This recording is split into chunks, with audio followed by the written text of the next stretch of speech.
Hey everybody, this is Rydo and we're back to another recording of Magic the Gathering Arena. Today is Wednesday, February 5th, and let's see, what do we need to reroll?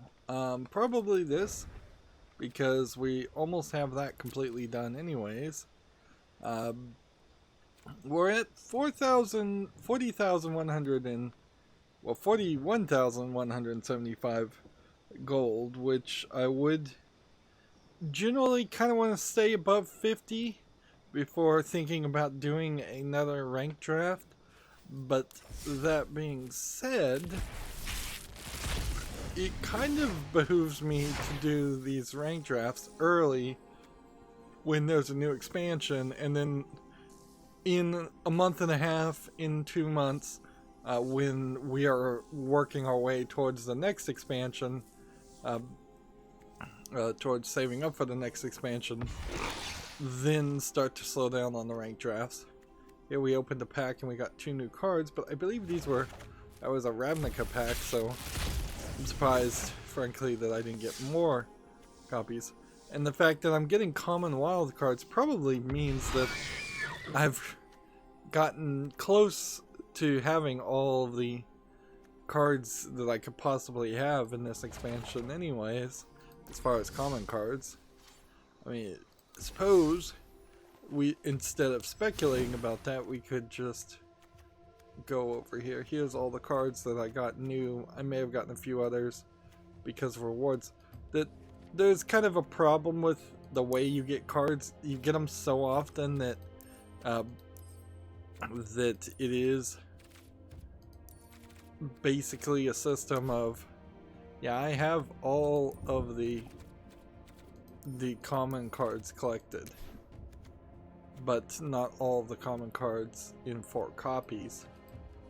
Definitely that's the case, but the probably doesn't matter either. I suppose it would be an interesting thing to see if how many uncommon cards we are missing. None. I think I spent all the wild cards to make sure that this was the case, and it's not until you get to like the rare cards that you start to see, oh yeah, there's quite a bit of rare cards that I still don't have.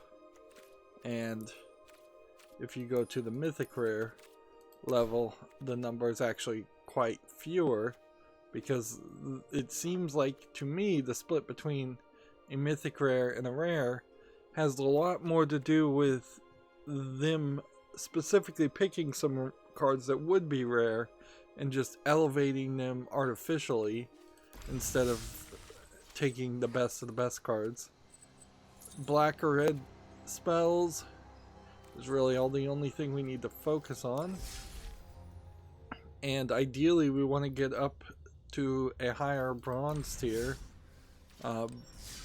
They're still promoting the Twitch reward pack, Twitch Prime reward pack, which is, I suppose, nice for new players, but would be a little bit nicer if every month or every other month or something we got some kind of reward for being a Twitch Prime member. It really wouldn't be too hard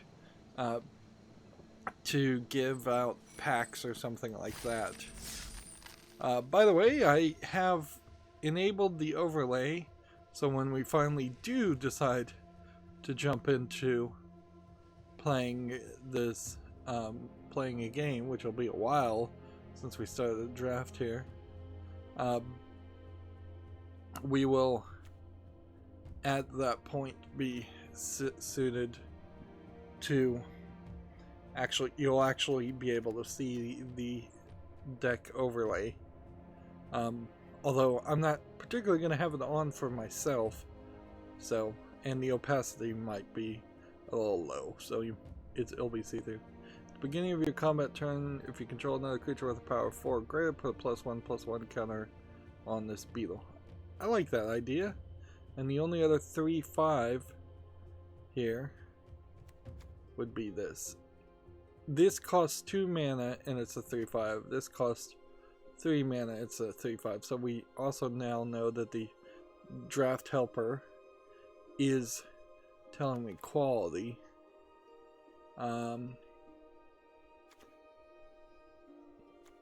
enchanted creature gets -3, -3.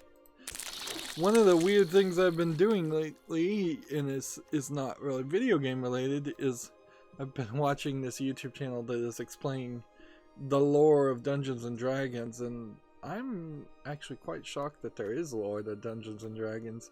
I know in an individual campaign you have somebody writing a story, but it seems like there's more of an overarching story. Apparently some books somewhere have been written. That's a pretty expensive card. That's a 1.3. I should take this one. And that would be a blue and black. Like, I'm trying not to really rare draft this time. We've done enough of that. And so I very well may take this. But I should probably take this. This is just draw a card for 2. Be a pretty simplistic card. So it'd probably work pretty well.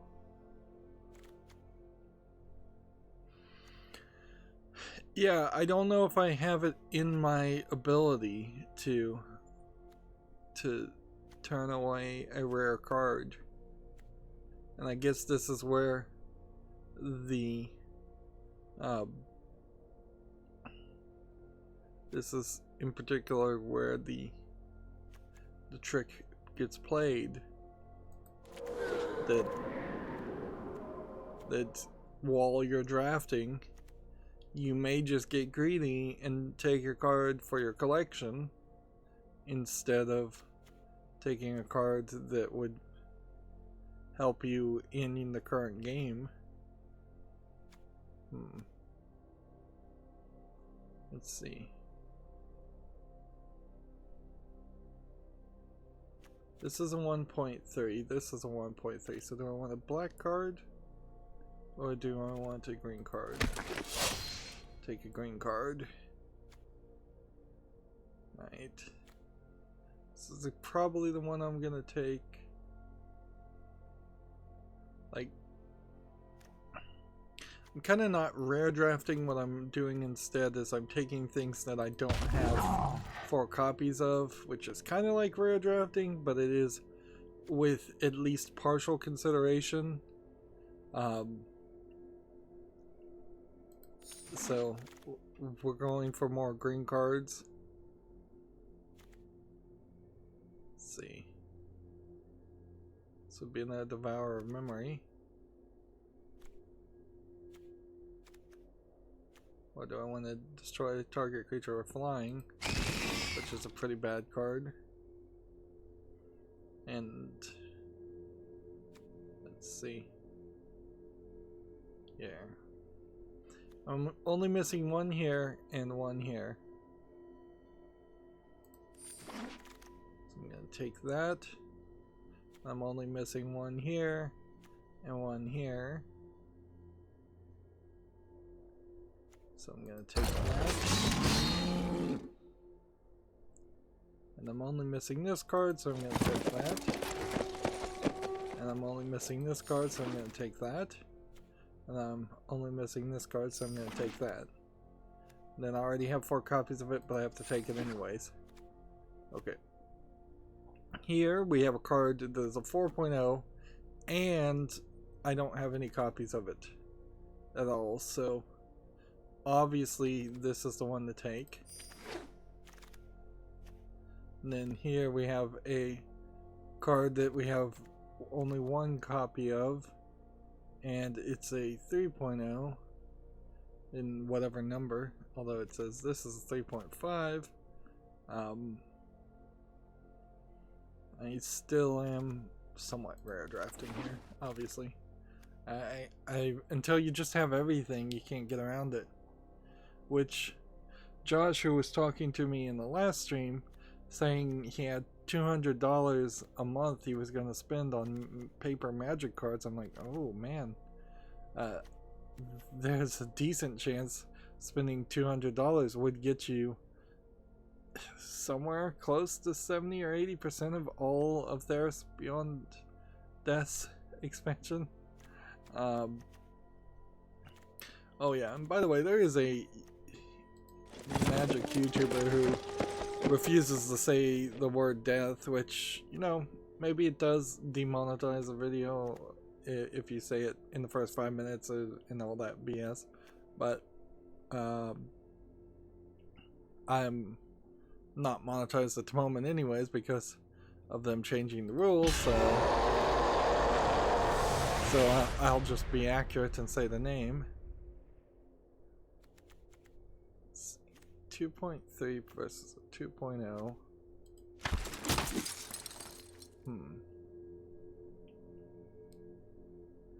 I'm missing one copy of this, or get one of those. Missing a copy here and 3 copies of this.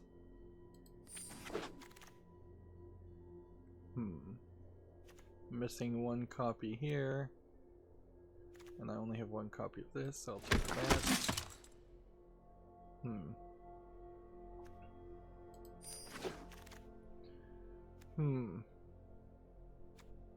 I'm in a kind of awkward mood right now.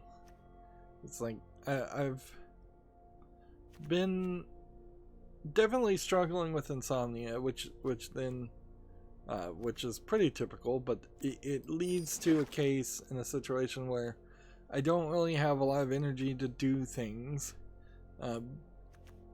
even if I want to accomplish things, and so I need to, for instance, organize, and I'm not particularly very good at organizing all of the Legos I have, and at this point I'm like, oh, I'd almost want to get rid of them, except for I know that there are way too many of them to just give away, and they're way too valuable. This is a 4.0, so it would be extremely foolish not to take this. Also, I have only one copy. So, yeah. So I'm feeling a little bit frustrated with being overwhelmed with having too much, which is a boohoo thing to complain about, most definitely, as most people suffer from the exact opposite problem of not having enough of anything. The things that they want, things that they need. But I always want to try to avoid falling into potentially becoming like a hoarder and just getting overwhelmed by my far too many possessions. Let's see. I could take this. It's a 2.0. I'm missing a copy, but it would make a lot more sense to take that. Let's see.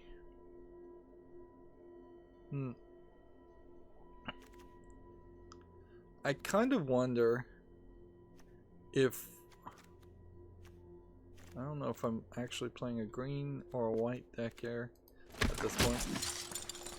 I kind of wonder if these drafts and these booster packs are adjusting their drop rates based on the fact that I already have so many cards, or what, or if they're not doing something like that. I'll take this, and then I have 2 of these. I have 3 of these. I have 3 of these. So I'll take that. I'll take this, I think. Yeah. And then we have 2 of these and 3 of these.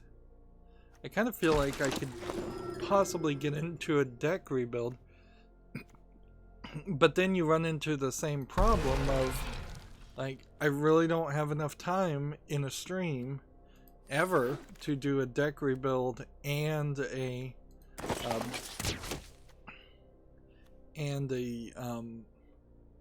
draft. It's just too time consuming. So last turn, I picked this card, and it said I had 3 of 4. Now it says I have 4 of 4, so it is keeping a running count of all the cards I have. Alright. So we mostly still focused on the idea of rare drafting. And we're gonna play like a 3 card color combination, I think. Leaving all of these black cards to just potentially being used in a future black deck. Alright. So that means we should get rid of all of this to start with, and then that puts us with 2 black cards still, 12 white cards, 10 blue cards, and 6 red cards and green cards. So let's get rid of the red cards.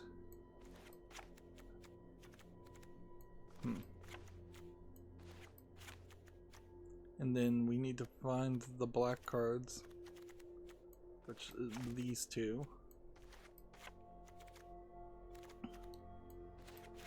Get rid of that one, get rid of that one. So at that level, now we are down to just white, blue, and green cards, and 1 colorless. Let's look at the cards we have. This draws cards, that's not going to be a problem. It says this taps a target creature for a while, and it has an escape. Equals your devotion to white. Exiles a target creature. Get rid of some cards. Let's see. +1 buffs.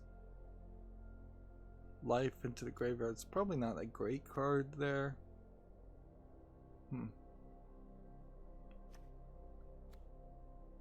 Let's see. I kind of feel like the last time we did a level one of these, we also kind of ran into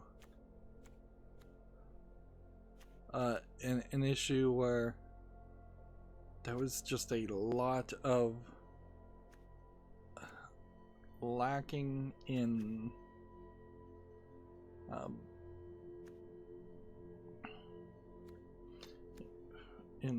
land, so I might want to just pump up the land. Let's see. Draws a card, then destroys all creature. That's an interesting board clear. There's a counter spell. Devotion to green. Devotion to white. Super powerful green. Yeah, this is 17 lands. Let's see.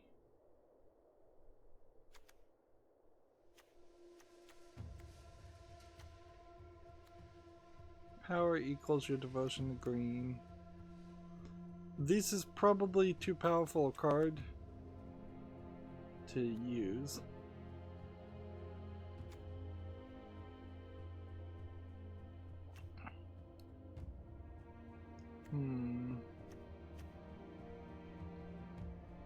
This is a pretty basic card, so let's get rid of that.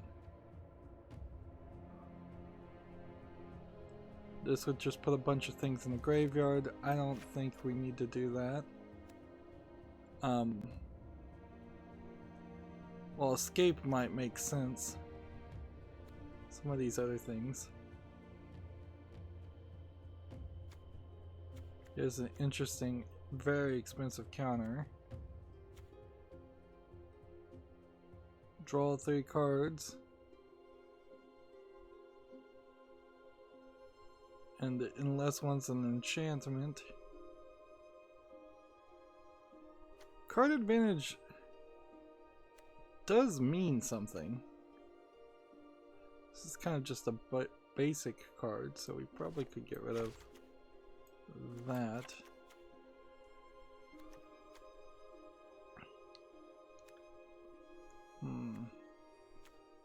And we'll get rid of that. And then that puts us up 40. And I think that's pretty much as good as it's gonna get. So let's see if we can really do something with this deck and maybe get some wins. So you should be, by all guesses are, seeing the overlay at this point, and I had to make it a lot bit see-through. It's like 60% opacity, just so that things over on the left could still be seen. And it turns out the reason why I was having trouble getting it to work the last stream was simply because I did not have it enabled.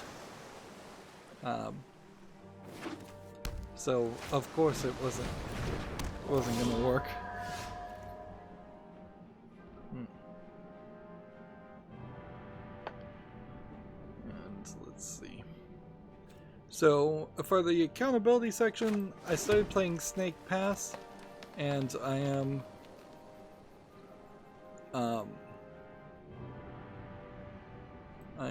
not really having a great time with it. It only has about 15 levels unless there's some DLC that was added later.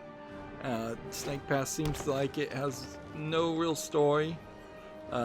There's an antagonist that's being teased that you're probably going to fight once at the very end, and then that is going to very possibly be the end of the entirety of the game.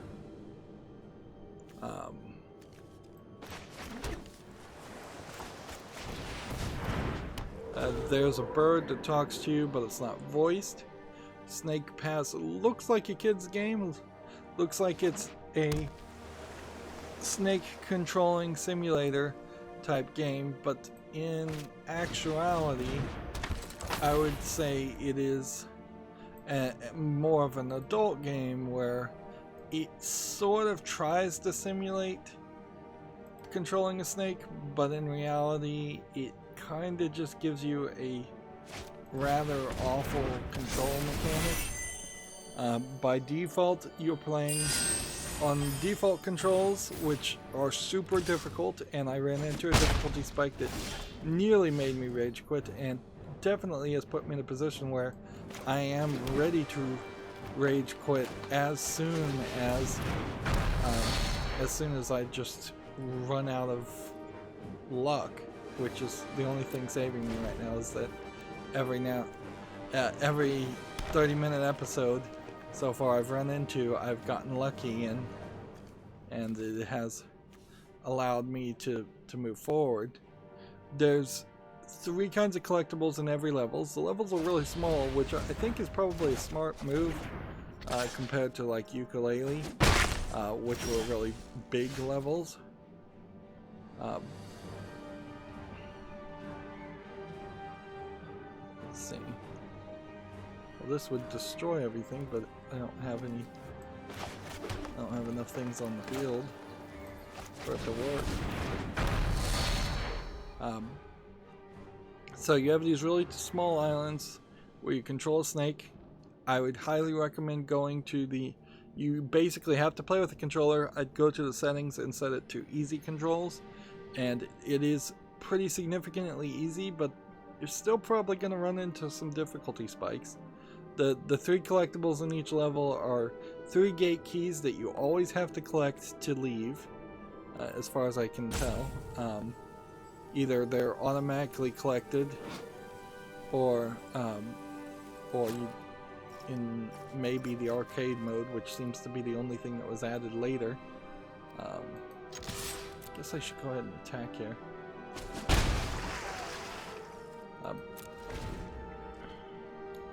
But the arcade mode, you just run around as a snake and kind of have a time counting down to collect fruit and eat fruit for points. So it's kind of like Pac-Man. It's not even very much like Snake, which would be the last Snake game of mention. Your tail does not grow longer, or anything else, anything like that, when you collect or eat things. You're getting these power-ups, seems like every 4 or 5 levels, you're getting something that's being handed to you, but the game is not telling you at all what that thing is, and it doesn't seem like it is actually a power-up or adding anything. If it's adding something, it's adding something so insignificant you can't recognize it. Very often you will just fall off a ledge, and very often they will want you to hang from a bamboo rod into the void and then crawl over that section to get back to where you're supposed to be.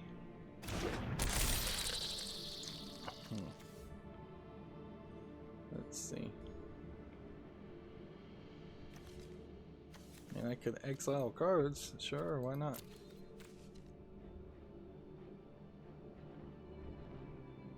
Would require exiling 4 other cards to make sure this is tilted and tapped.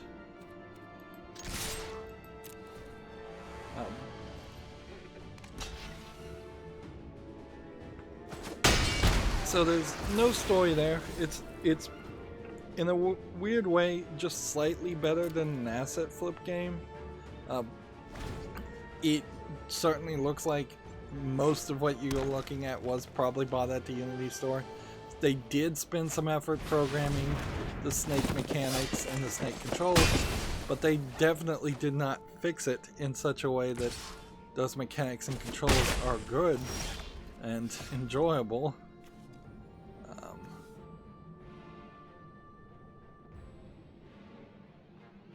Let's see.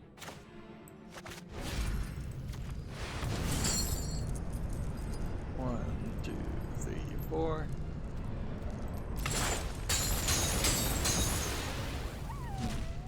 It's kind of a weird animation for when cards get exiled.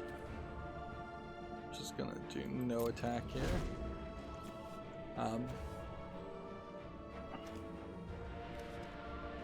Without any regular white mana, I can't play any of these cards, which is the problem of playing 3-color decks, particularly in Commander. Would there have been some way to get around that?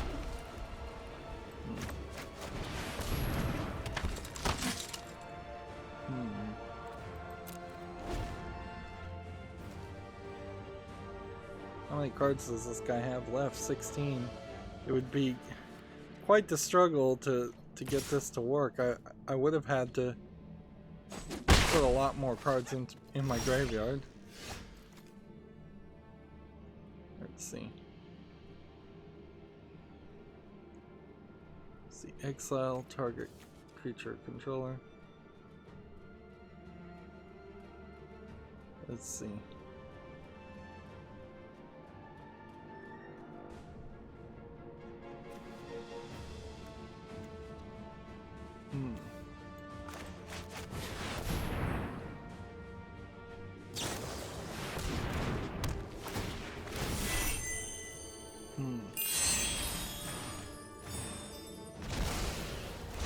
So he just countered the one card I needed. And I'm gonna lose in like 3 turns.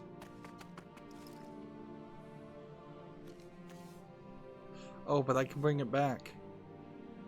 If I could play this next turn.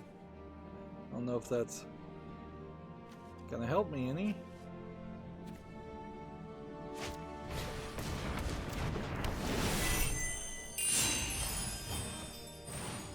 Hmm. 15 cards.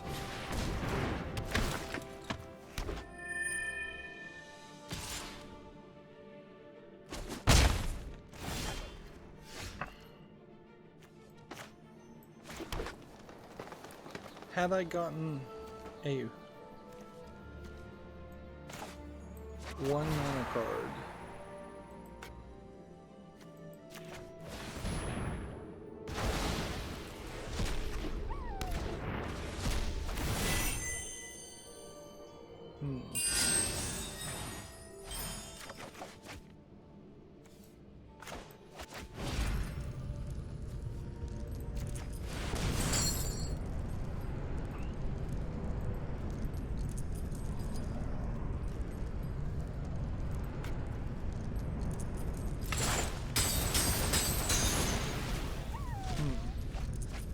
So I may be devastating his hand, but short of getting a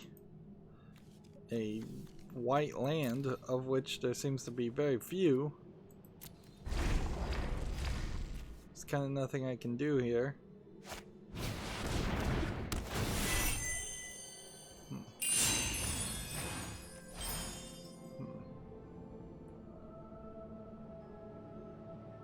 I'd have to play this 3 times.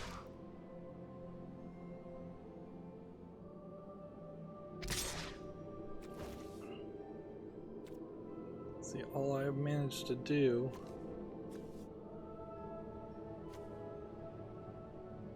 let's see. Do I block that, I suppose?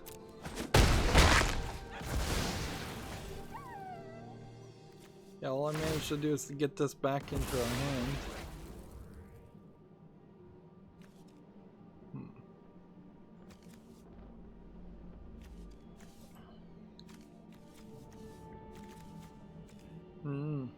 Drawing these cards, playing a bunch of these might have helped. Okay.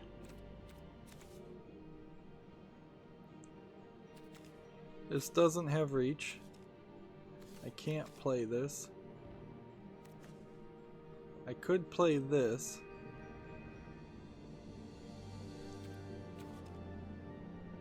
Let's see if we can do this.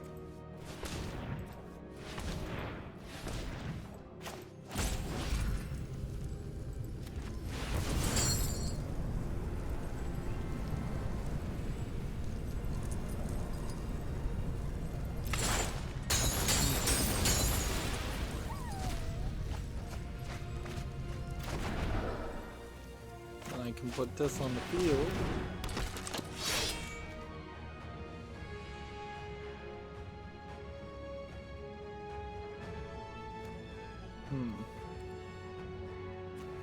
But I don't have enough mana to play this again, and I would need to have killed something anyways. So yeah, still not really doing any better, and I sort of wasn't rare drafting this time.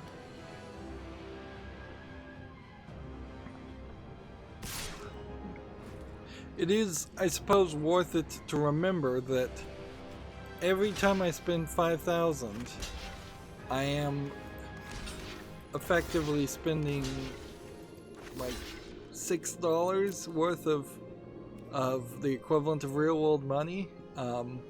Every time I spend 5,000 gold. So $6 to open 3 booster packs. It's a little expensive if you look at it from like a microtransaction type appeal. It's not terrible when you consider how much you get, but it's not great either. Fingers crossed we get a bunch of successes.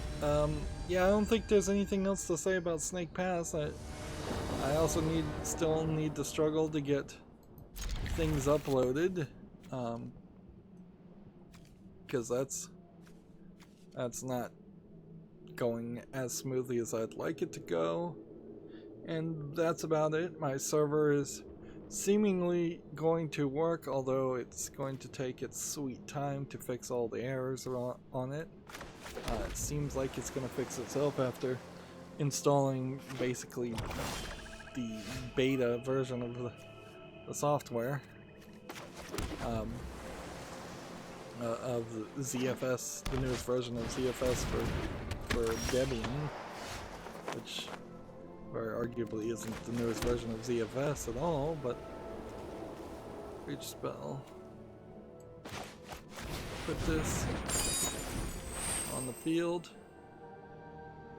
Spells your opponents and now costs 1 more. Its power is equal to your devotion to blue.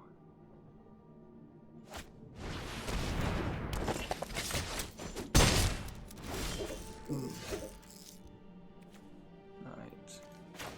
Play this.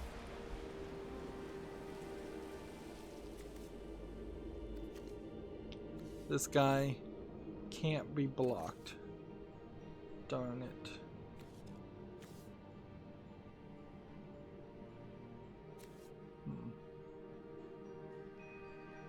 Okay. This guy has reach. So I could tap him. Or I could do this.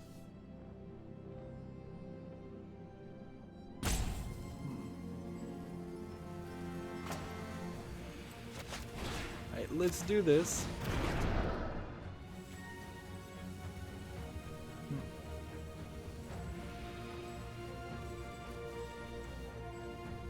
And then attack here. Although, it probably would have been better not to attack, come to think of it, because then I could have cast this as an instance and countered this. Unless he was willing to pay 4 mana.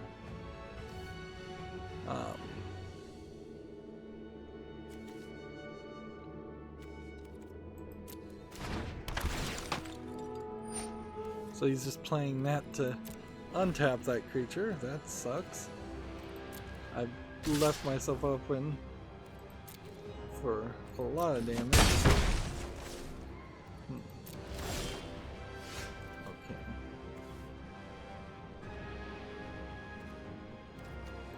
Play this. And then can we play this and this? I think so. Next, no attack. In turn.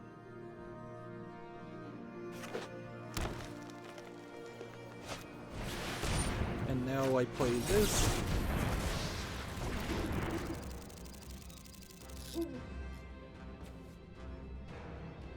Which, that should have meant I could counter that guy. But apparently it doesn't mean that. This is an ability.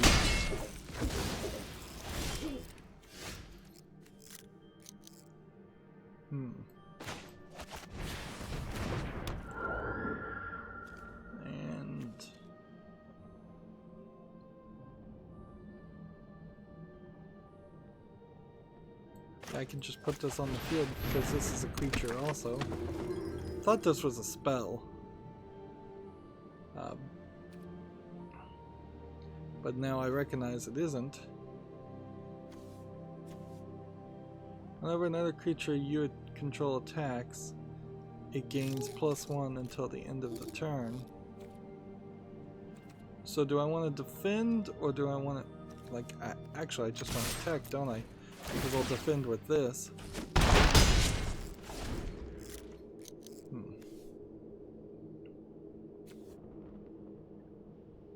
So I suppose we should just probably start to cover the news and then move forward. I'm probably going to fall asleep right after this stream.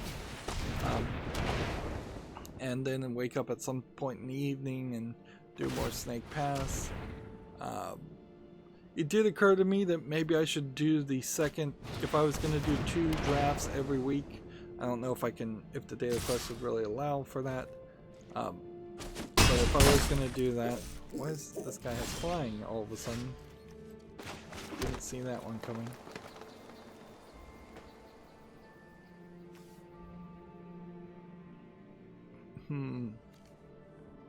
Okay. Next. All attack.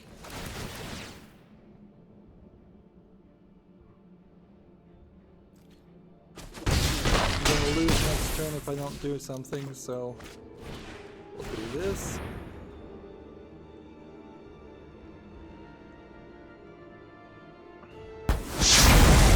You don't control a character 4 or greater, so I don't draw a card. He's got 2 cards, I've got 1 escape card, and that's about all.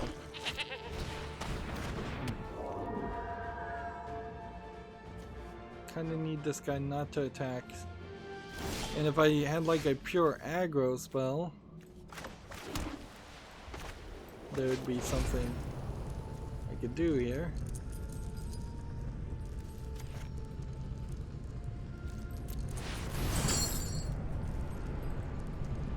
And there's no bringing these out of the...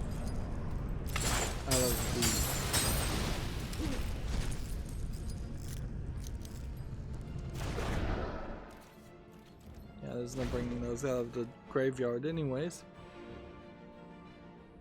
Yeah, it did occur to me maybe I should do the drafts on Friday and see if that would get me more views on Friday. But I think it probably wouldn't. It would just be kind of a waste to do it on Fridays. And frankly, Fridays are always relatively slow. Well, I guess if Fridays are typically slow, doing a draft on Friday actually would make some sense, wouldn't it? The other big thing, as I'm looking at the scheduling, is I think for a while after the second Halloween, I'm just gonna straight up only have one thing airing on my channel. Much to my surprise, the Lego series that, like, I according to the YouTube algorithm, I've clearly been labeled as just a person who plays Lego games and kind of nothing else but Lego games. And so, while I'm not getting in the first few hours really any views on the Lego episodes, a day later I am getting like 40 or 50 views. So there is something to that. But with the whole Copa thing and not wanting to really cover kids games and potentially be labeled as a targeted towards children content, it's kind of ridiculous to try and double down and play more Lego games. Plus there's barely any more left to play. I'm not swearing off that I'll never cover another Lego game like I have covered the others, but I also don't want that to be my only thing I'm doing. That really has nothing to do with the fact that I'm just dropped the ball, and I've been ignoring the fact that I've dropped the ball for a long time now, and I've just not been playing enough games to have 2 or 3, or at some points I was having 4, kind of even 5 different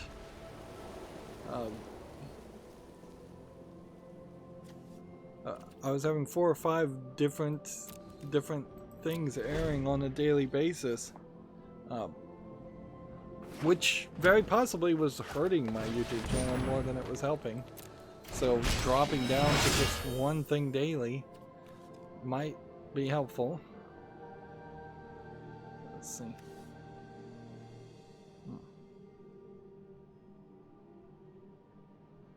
This says it would return it to the battlefield under the owner's control. My fear if I was to exile that, it would end up on this side. And that's not what we want to have happen.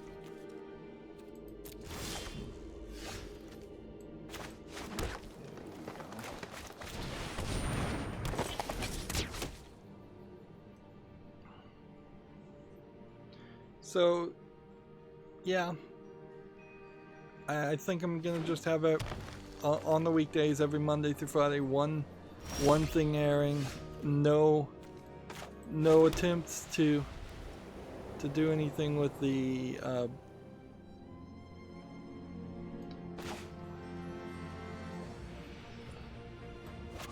we might as well do this. It's stupid, but our cards are just so bad.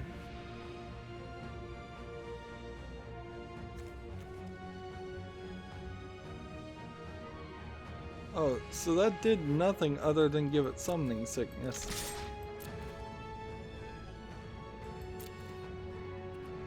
I didn't realize it exiled it and brought it back in the same movement and same turn.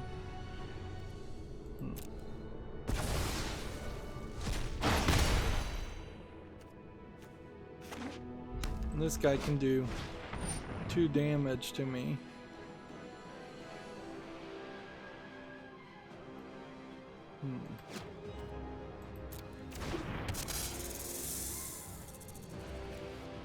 This is an instant, so I could have it disappear if something tried to block, but that's about all I can do with it.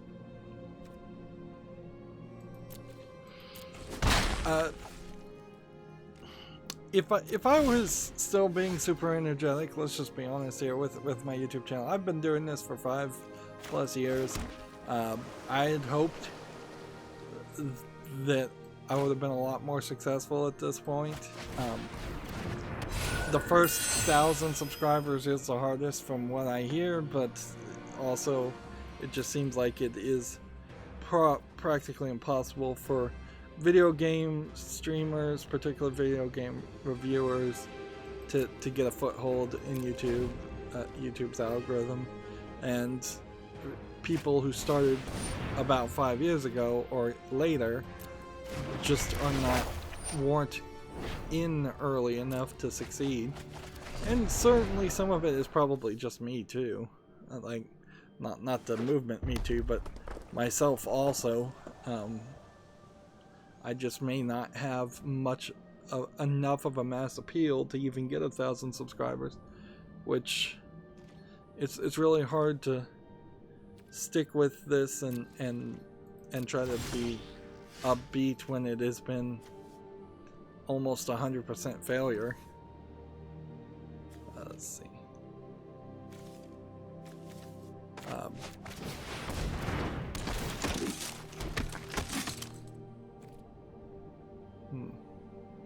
And there seems to be no way to really improve my channel, do anything different, really. It's just continue and hope to get lucky, or continue at a more reasonable pace, because I was pushing myself very hard. Like, my channel really doesn't need to move as fast and as hard as it was, but I am also kind of dangerously close to just at some point going, well, I dropped a ball, so there's nothing going to come out on my channel for a month or for any specific amount of time. That certainly could be a thing that happens also. Let's see. That was dumb.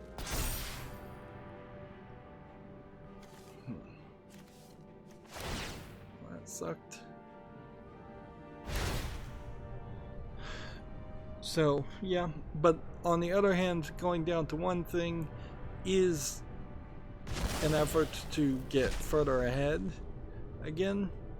And when October comes back around, I'll probably have 3 or 4 different games being covered at that point. I still have plenty of games that I want to play, even though I have been having kind of a depressing run of bad luck with a lot of the games. I've been playing a lot of 3D platformers, and it feels like it's sort of obvious now why 3D platformers are not in high regard these days. Is because let's see. Let me ask this question. If I exile this guy, then does it destroy that? Yes, it does. So it can destroy things in that pattern.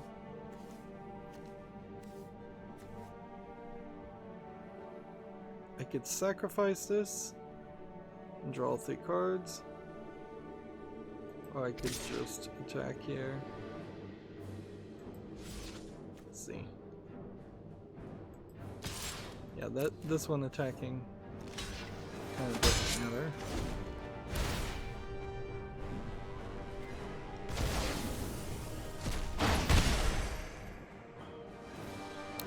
But yeah, I think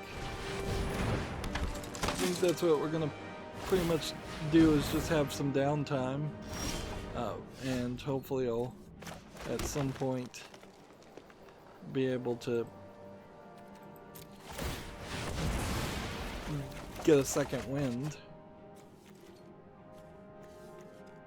Not sure how that's gonna happen, but I'm kind of hoping it will.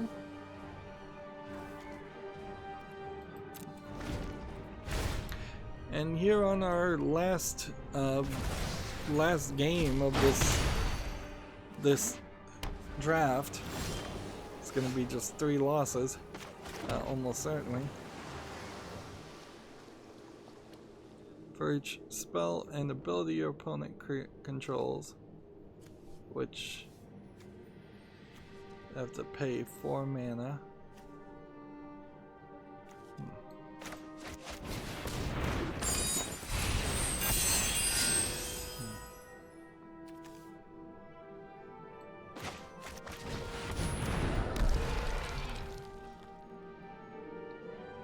Okay. This still has Death Touch and now it has Hexproof. So all I could really do is attack.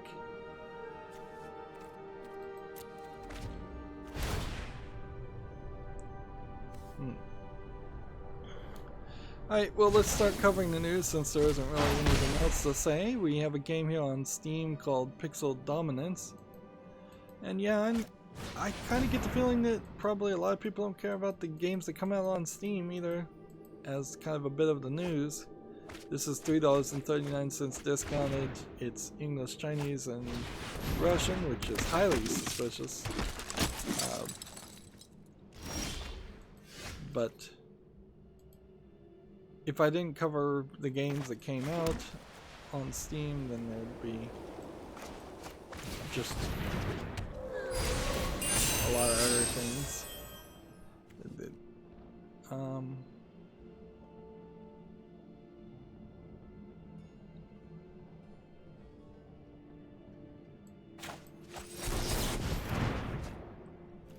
So I played that and it didn't counter anything.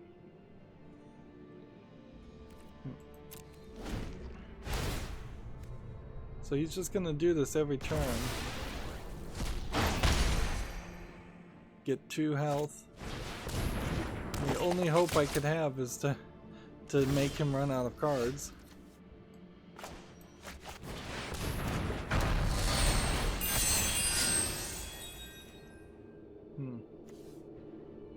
Let's see.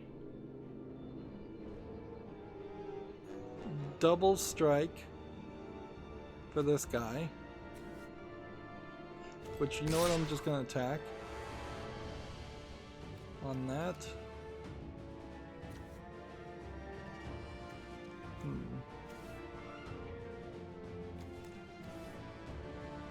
And I'm gonna see what happens there.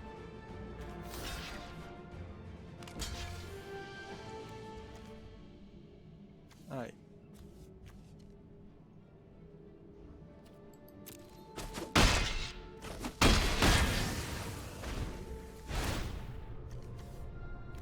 So they got rid of 1.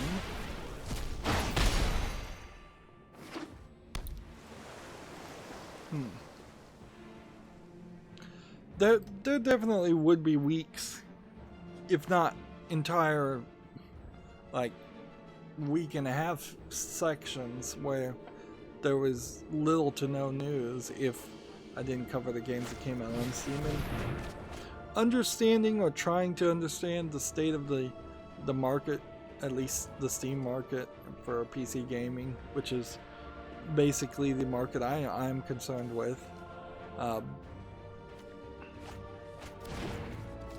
is something that feels important to me.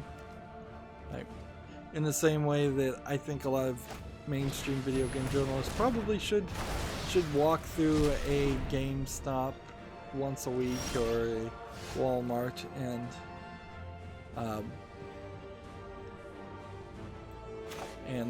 ensure that,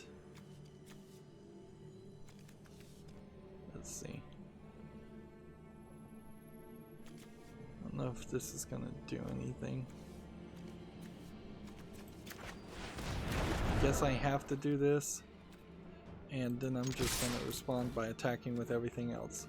He can only kill one thing, right? He can only kill one thing with the death touch.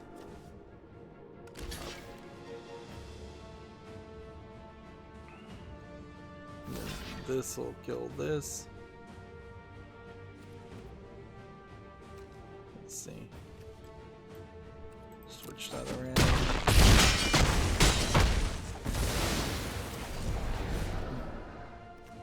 Right. Escape. And escaping in this instance is very helpful. Put that back on the field.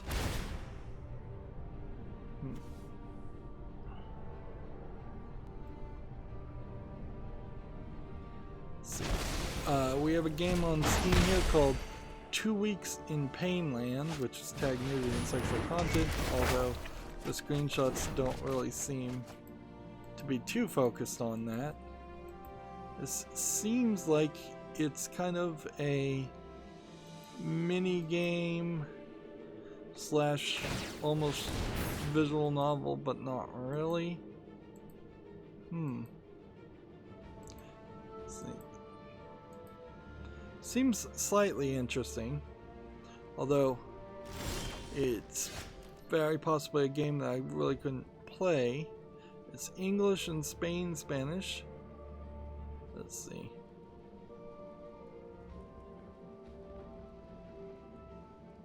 Violence and general mature content, it says it has. I'm gonna put this on the follow list and see if it gets a good reception or not.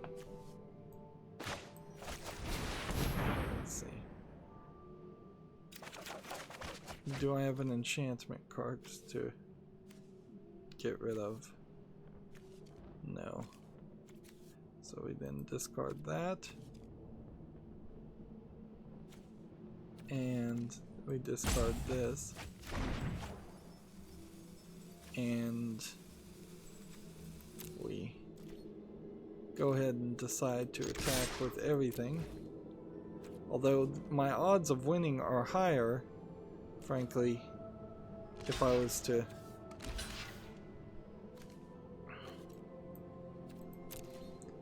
my odds of winning would be higher if I was to just try and get him to discard 4 cards. But whatever. Let's see. This. Get rid of those.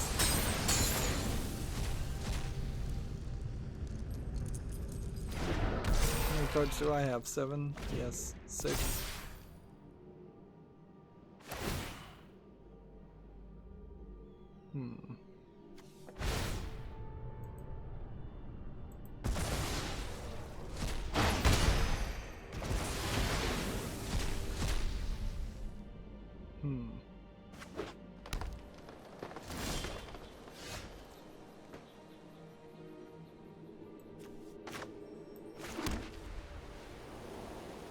Okay. This is gonna be a little crazy, but by the looks of it, if I attack with everything here, I should be able to kill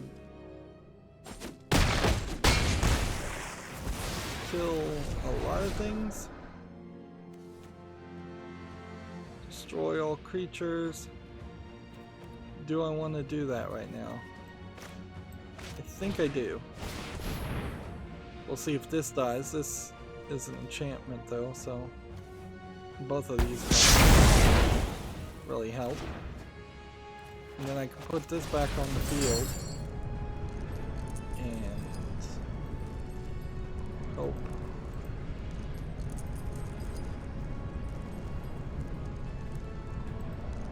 Go ahead and get rid of that card.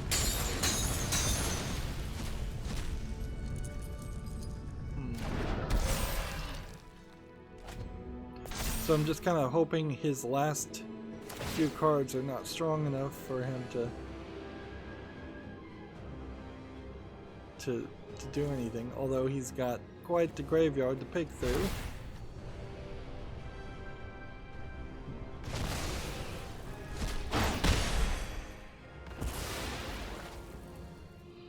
be surprised if I can actually survive this.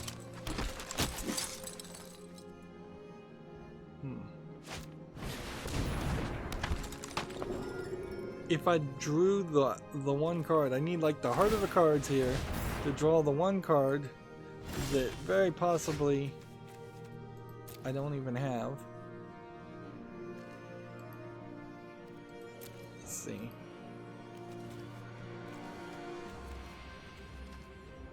I don't think I've seen that card, but it's possible. It just got ridden of. Yeah, this card here, Sweet Oblivion. If I have another Sweet Oblivion and could play that, I could probably win. But since I can't, best case I can do here is try and counter something and then scry.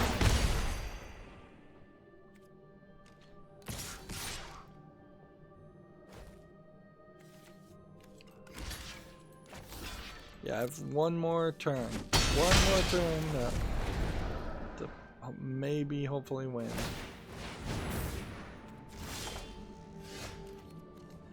And that did not help.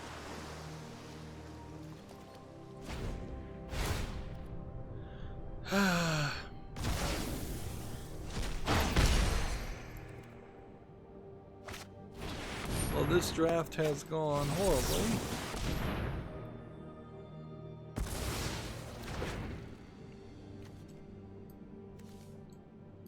And undoubtedly, like, I don't even know what the good cards are, so...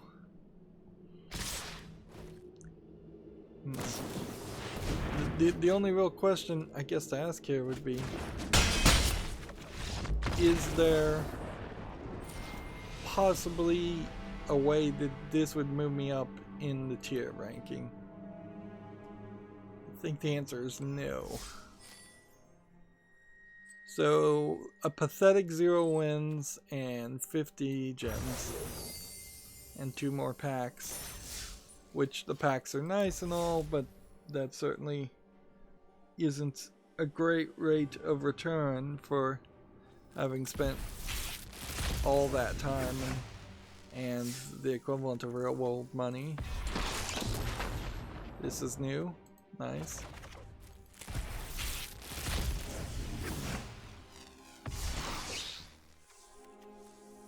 These are all the same, and there we got a rare wild card. We got actually 2 of them. So, but I honestly don't know if that's the real reason. Like, and here's all the new cards we got from the draft, I suppose, since the last time we were in here.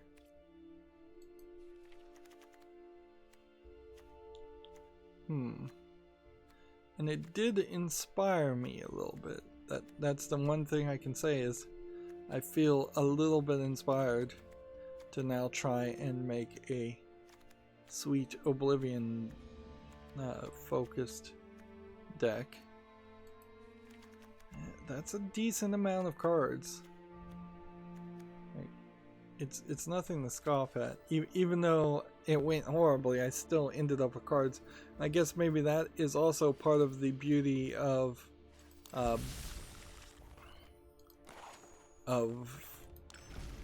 having just a, like, I don't even know if I want to make this. I think I probably just want to make a new deck. Blue. And then, let's see. Theros. And then we're gonna just type in the word card. There we go. Sweet Oblivions. How much would it cost to craft another one of these? Not that much, so I'll go ahead and make a 4th of this. And then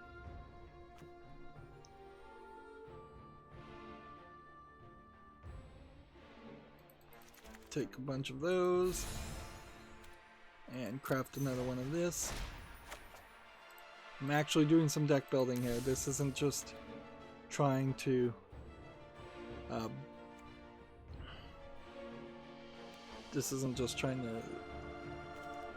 test out cards.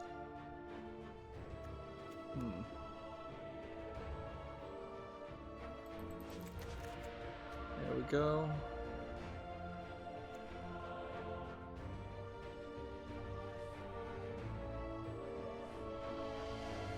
+3. Swimmer and Nightmares.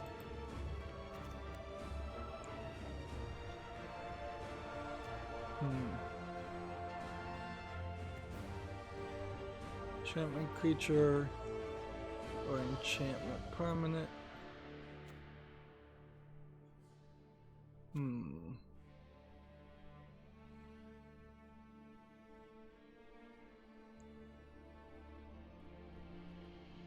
Let's see. Counter target spell or draw. That's slightly interesting.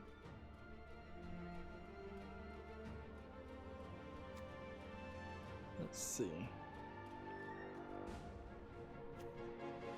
Not trying to draw cards.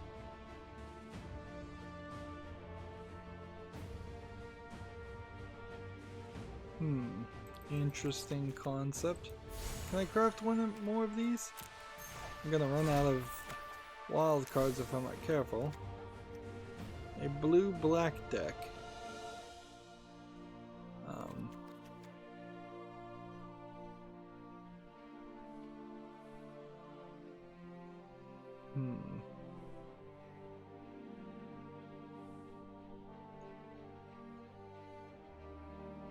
Looks at the top 3 cards of your library and separates it into 2 piles. I don't like that idea.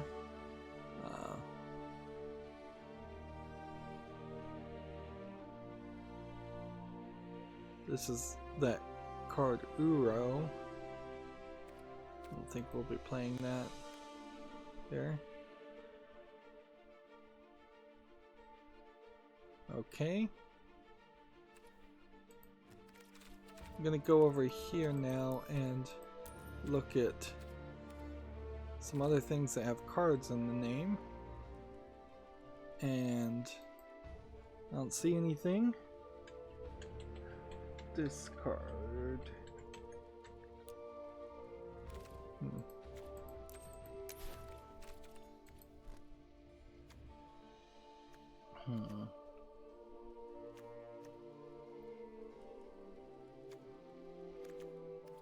So then the next thing I guess we want to look here is look at cards in black, since we're doing a black. Let's see.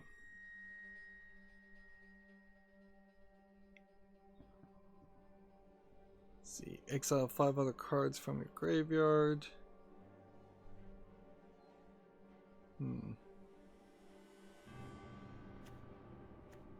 3 cards from your graveyard.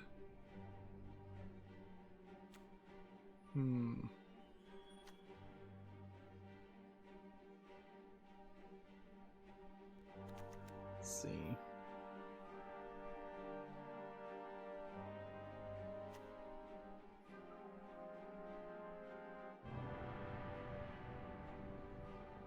I'm looking here to see if there's anything else we can play.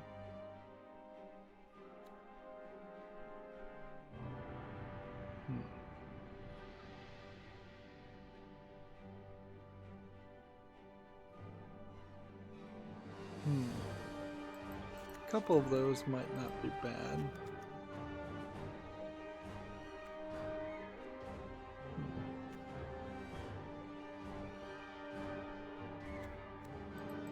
Get rid of some cards.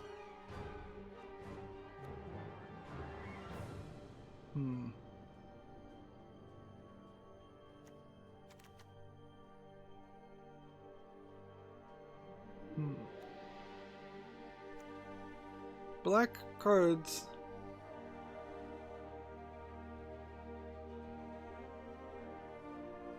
Whenever an opponent draws a card under one Deals 1 damage to him.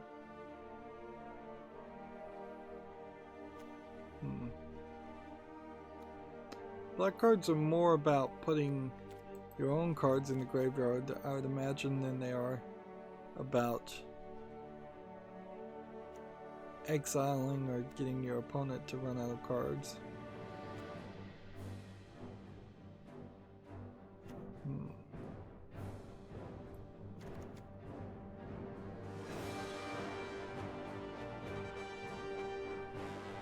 Creature cards in the graveyard can't enter the battlefield, and they can't cast spells from the battlefield. At that point, that means that would be a white card too.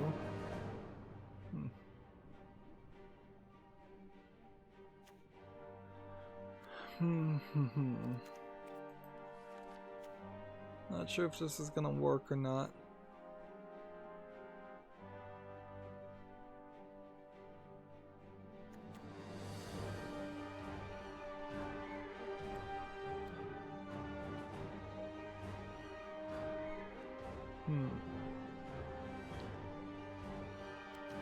Okay. So this is gonna be standard. It's got 53 cards in it so far. And I think probably we don't want to bother to put this on here. If we do, we probably don't want to do it that way. Are we looking at everything we have in blue now?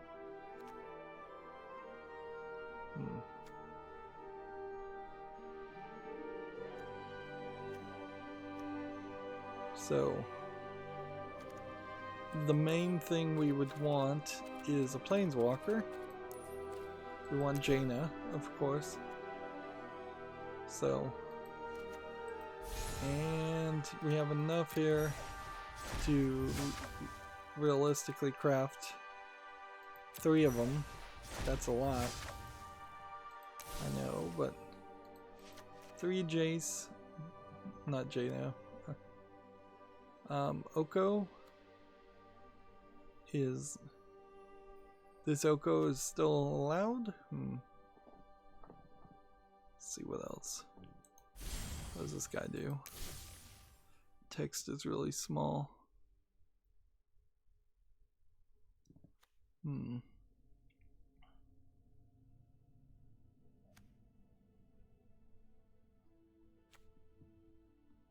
This Oko is the one that's banned.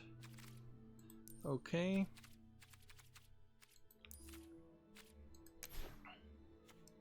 So now it's just a matter of looking. Let's see.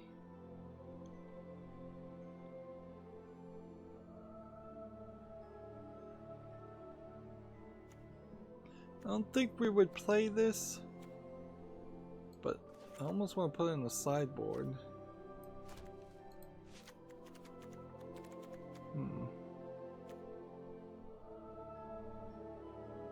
Here's some cards.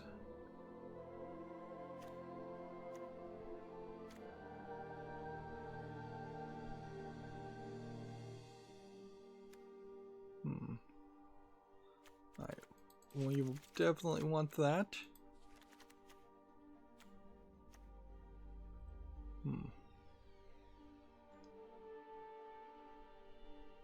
Definitely want this.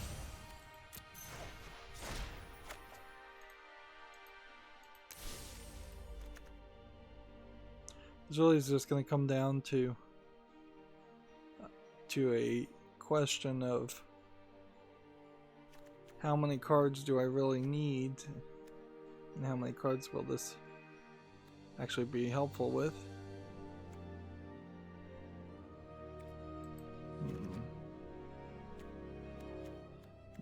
Am I gonna have enough creatures, or is this gonna be a scenario where things are just gonna go bad for me?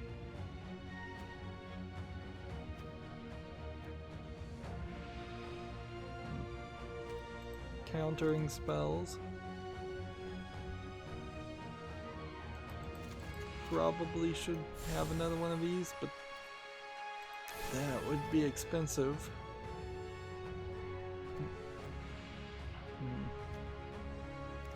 How many has that got me up to? 70?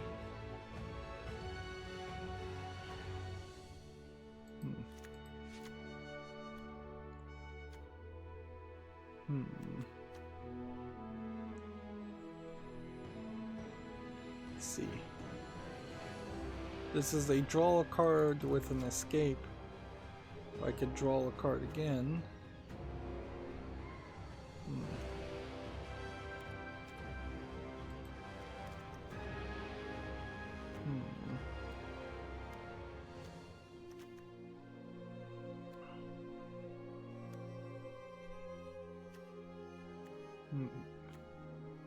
This is draw a card with Jumpstart. So we're gonna have to do a little bit of an experimentation here. We've got a lot of options, more options than I would have thought.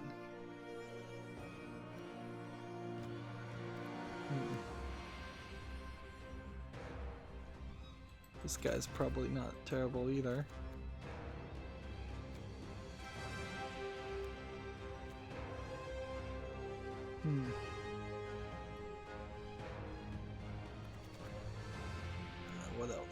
What else?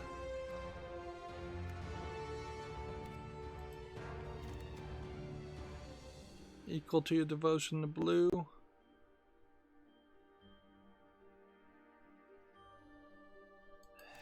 I'm gonna put just one of those in.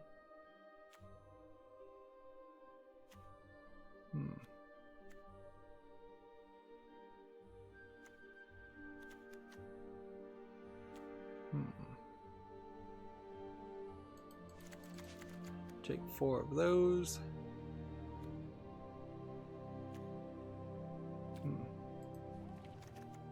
Just going through every blue card. Draw 3 cards.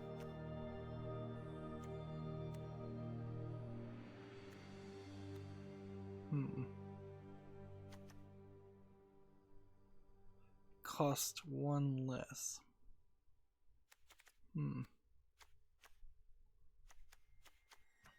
How much does Sweet Oblivion cost? Well, that probably wouldn't matter because it's not an instant. So it wouldn't reduce the price of Sweet Oblivion, and Sweet Oblivion is already pretty cheap anyways.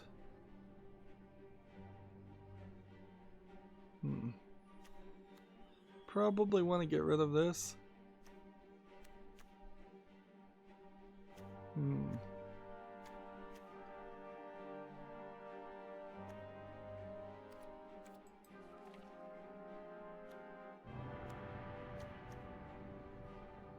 Let's see. Looking at these other cards and seeing if maybe there's something here.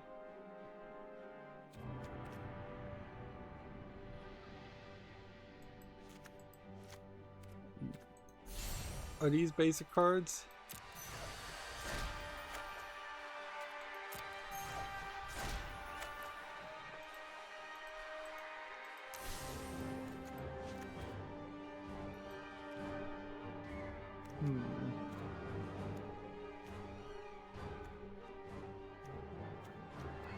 I think we've got something here.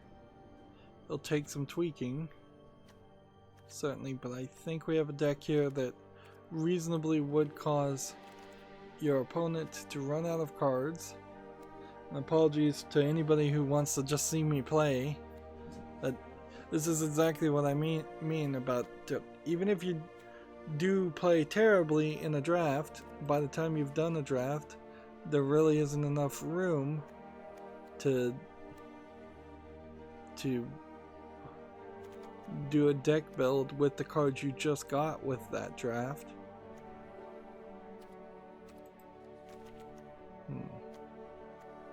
See, we have somebody on the chat saying, just saying, young chap, hey, Suppose that's what he means is hello. With that, wouldn't really call myself a young chap. I'm not that young. Not that I give out personal information like my actual age. But suffice it to say, I'm past the age of college at the least.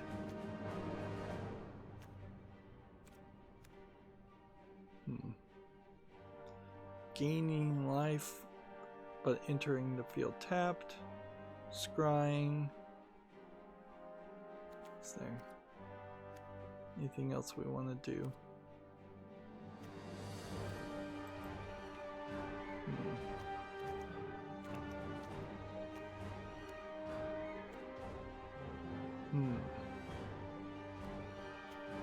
I think we're kind of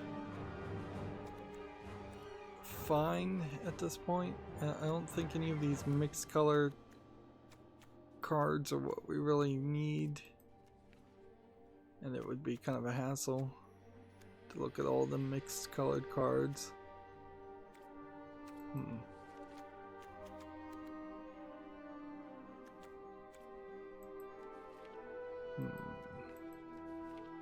So let's look here. Fae of Wishes, having 3 of those, and then what we want to do is put one of these in the sideboard. Did we do that?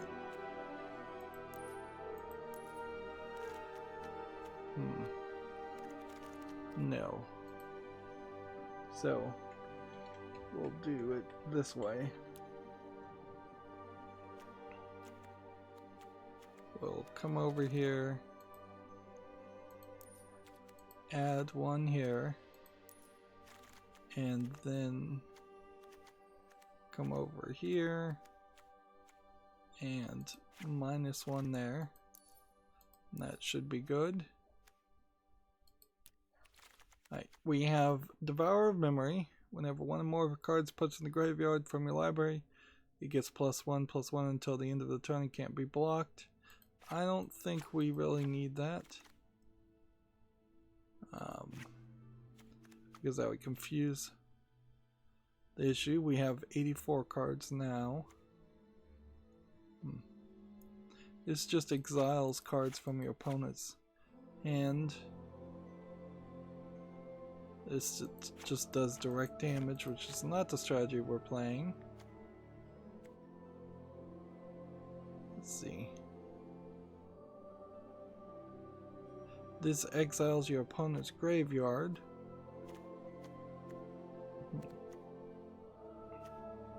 So then that leaves us with like 5 swamps, which I think should just be islands, and then we'll put in some spinning wheels instead. Let's see.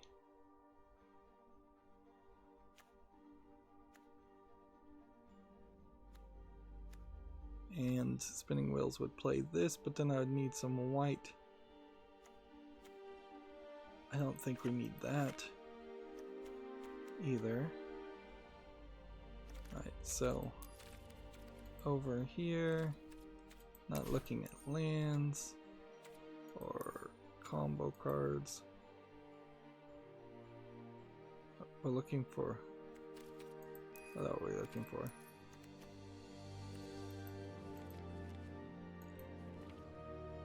The spinning wheels, yeah. They should be somewhere in this collection. Could take these instead and buff my characters up and then use them if I happen to need that.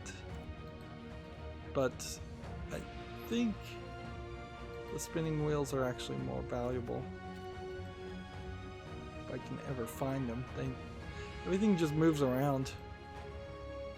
It would be possibly nicer if the game just put some gaps and holes in where the cards you don't have are, so that things would be in a permanent position regardless of the collection.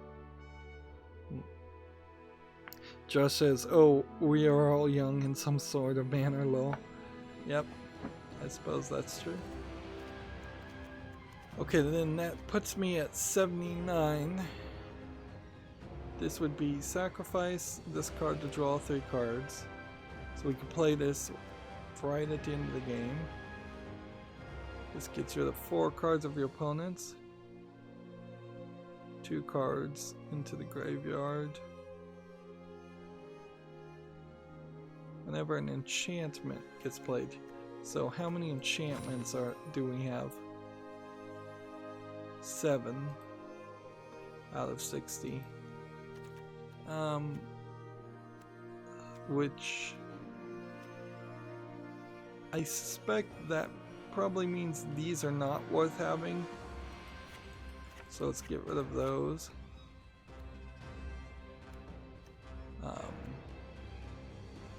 This draws a card but lets you draw more cards if you exile your deck by escaping.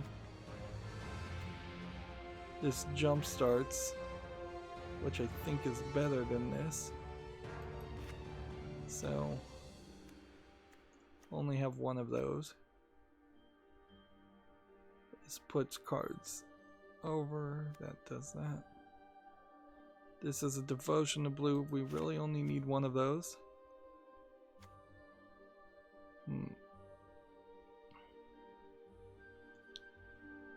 Let's not keep that.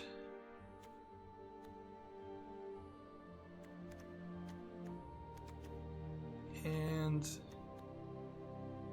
let's get rid of all of those.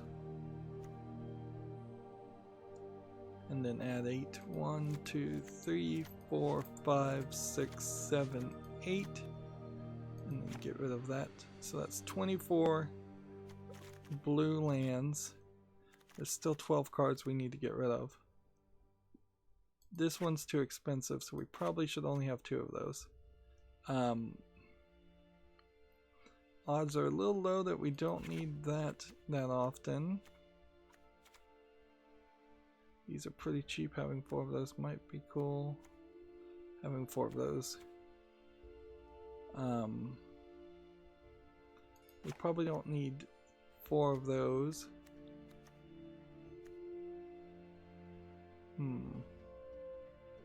Probably don't need 2 of those.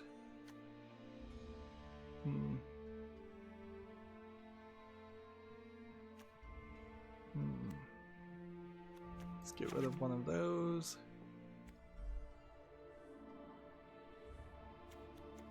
What else do we want?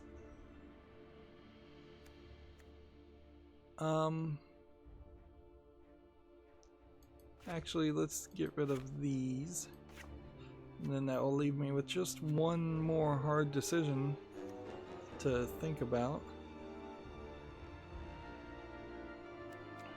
I think I want to get rid of that.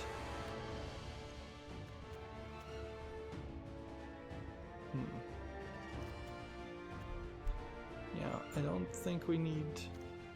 Let's get rid of that. So, let's see. I'm just gonna call this Mill as a name, and let's see if this really works. Also, I'm going to get a ranked draft entry in the next level I level up in, which, okay, we'll use that, I guess, on Monday. Wednesday Brawl is happening right now too. Not that I played any brawls because they're a waste of time. Silver tier 3, or let's just play a regular game until we figure out how this works, because this could go really crazy really fast.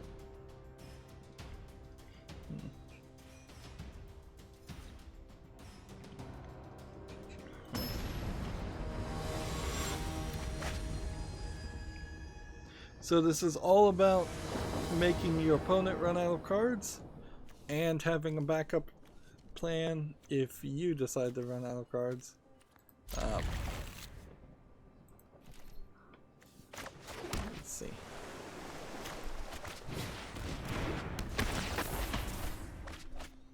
So we just start, and then we scry, and I don't think we need that, and we're good.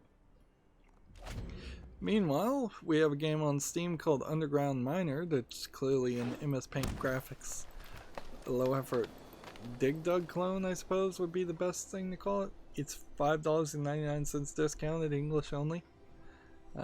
We don't have... Well, I probably should stop saying I don't have a lot of games to show or a lot of news, because I say that practically every day nowadays. And by the time like E3 happens, that'll be the point when I start saying we have a ton of news, and it'll be even worse because it's hardly like I'm wrapping up super early.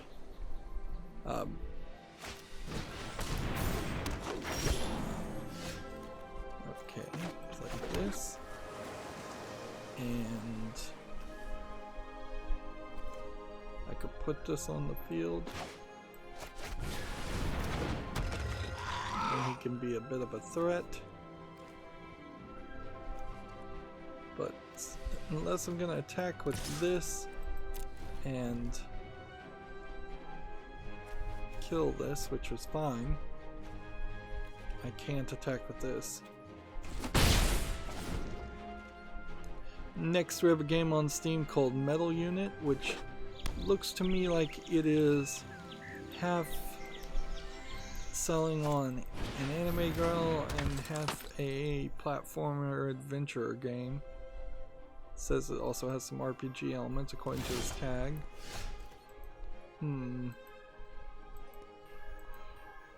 There might be something here. I don't know. So I'm gonna put it on the fall list. It's early access for $11.99 discounted, English, Korean, Japanese, and Chinese, which makes me generally assume that it's probably either Japanese or Korean game. Maybe through the process of early access there'll be enough players. We see a lot of positive reviews already on this. Okay.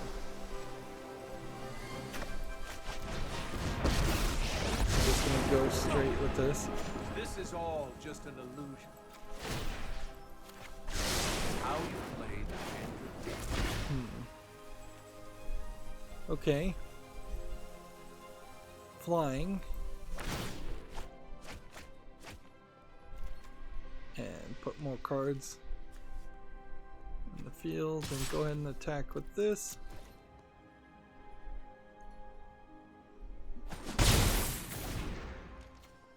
He has 5 cards in his graveyard already. I need, I believe, 7 to, let's see, to attack. And I need 4 in my hand to be able to block. It's a weird card for its many requirements. Oops. Well, I done screwed that up.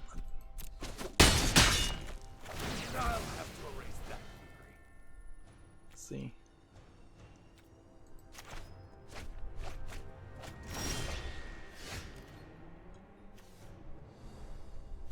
Okay.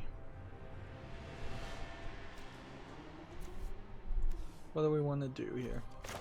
Play this? Play this? What do I have it down to? Like 38? Play this. Play this. Let's try this. And this one can now attack. So attack here and attack here.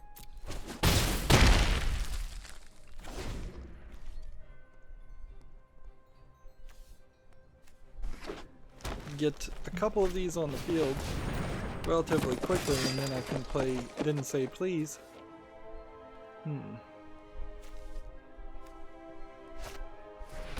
got 15 cards in the graveyard already, but it's still going to take quite a while. TechRep has an article here. Power Slide into the newest Skater XL update, now live on Steam. So Skater XL is this kind of beta skating game that they're working on to be kind of like a Tony Hawk spiritual successor.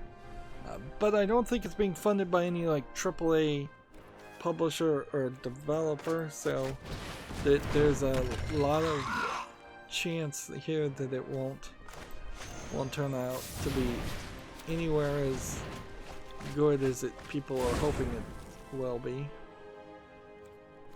Let's see. This.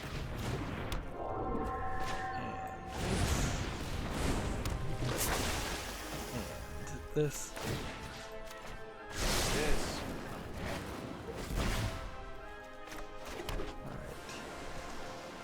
If I get this up to 8, I'll run out of cards. I have 44 cards now. He has 28. The card advantage is huge.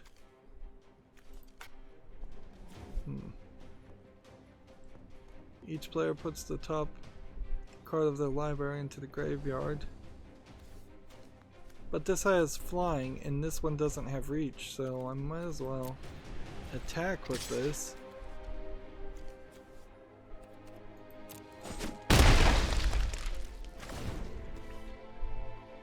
So not only am I just powerhousing this guy and gonna beat him down, I'm wrecking his deck. I'm not doing a lot to his hand. I'm not doing too much to his graveyard yet. There's one card I have to get rid of his entire graveyard, which probably, since he's playing like a white-green deck, he wouldn't be able to bring things out of his graveyard anyways. We have this, which we could kind of just hold in reserve. Let's see.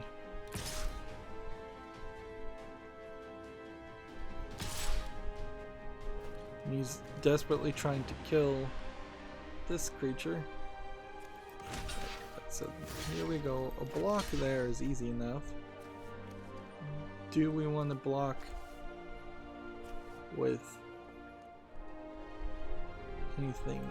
We can block with this, and that's not really a problem either. Sacrifice one creature. Level by Level Gaming is on the chat saying hello. Hello, Level by Level Gaming. Let's see. And play this. And we'll play this.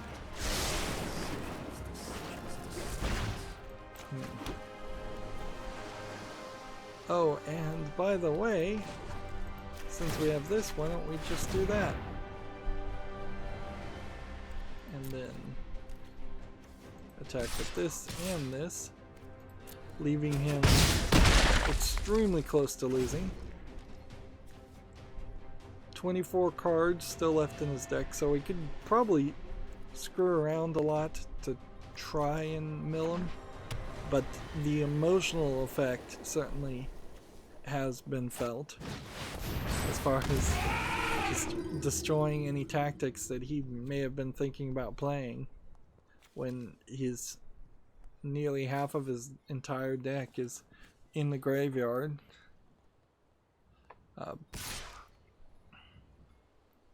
Yeah, Skater XL, when it comes out of early access, might be interesting. At the moment, I don't know if it's really in any kind of state where it would make sense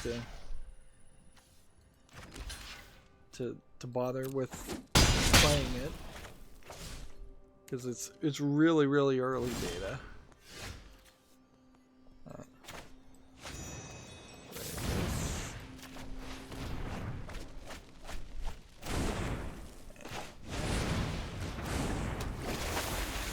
And that. Always an answer.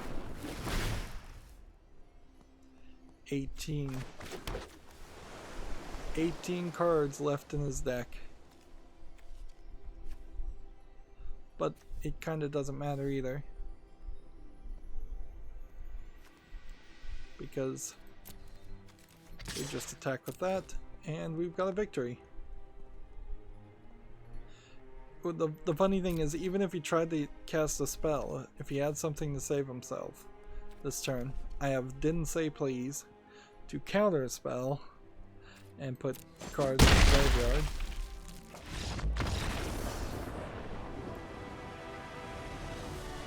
Well, that went so well that I feel like we should jump into ranked play with that and hope that that works in ranked play as well as that just did in that deck. Josh says, good game, thank you. We have a game on Steam here that came out, Fairy Tale Solitaire or Witch Charms. Another solitaire game that's not 16 by 9. I wish the engine that people use to make these solitaire games would update itself so it would just by default be 16 by 9 resolutions. This is $4.99, which is probably too expensive for yet another solitaire game, of which there's thousands on Steam already.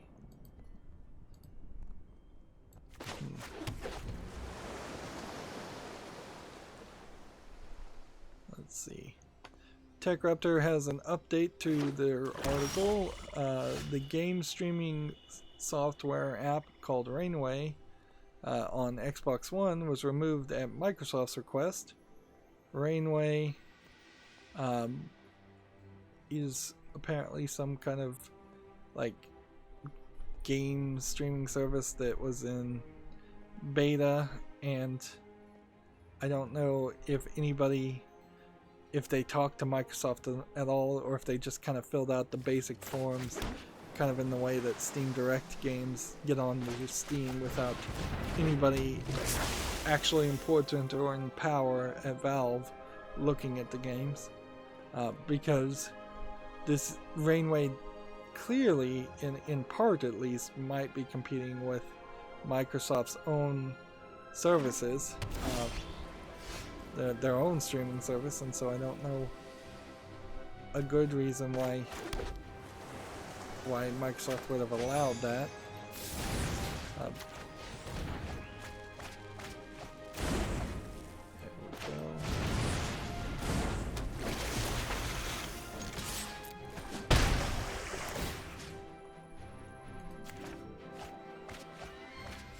So we don't have any gargoyles right now, but that won't ruin me for too long, because let's see.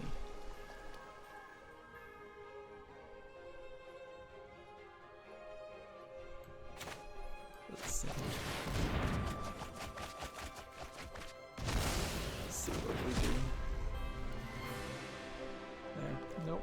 Didn't do anything with that. Just got rid of more cards.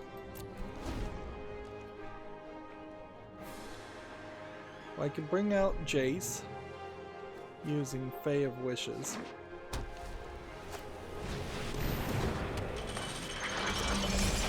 Or I could wait.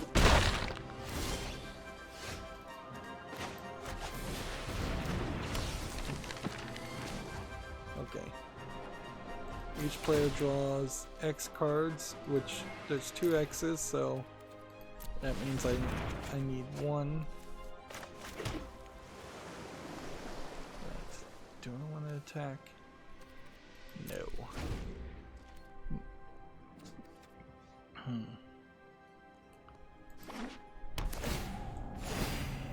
Oh, there was a story I forgot to mention a couple days ago. There was this company in Japan that was having people in Japan drive around a bunch of go-karts and dress up as Nintendo characters doing a real-world Mario Kart. This was in no way endorsed or allowed by Nintendo, and copyright laws in Japan are really, really strict. So it's really questionable as far as why they thought they could get away with that. And from what I hear, people in Japan were definitely not happy with the whole thing that was going on there. And so Nintendo sued them, and they're getting like $50 million in a settlement, which doesn't mean they're really getting $50 million, but they have to collect that somehow on the company. But it was a dumb idea, particularly since Universal Studios is building a Nintendo Land in Japan, so that runs just completely contradictory to their own advertising and such.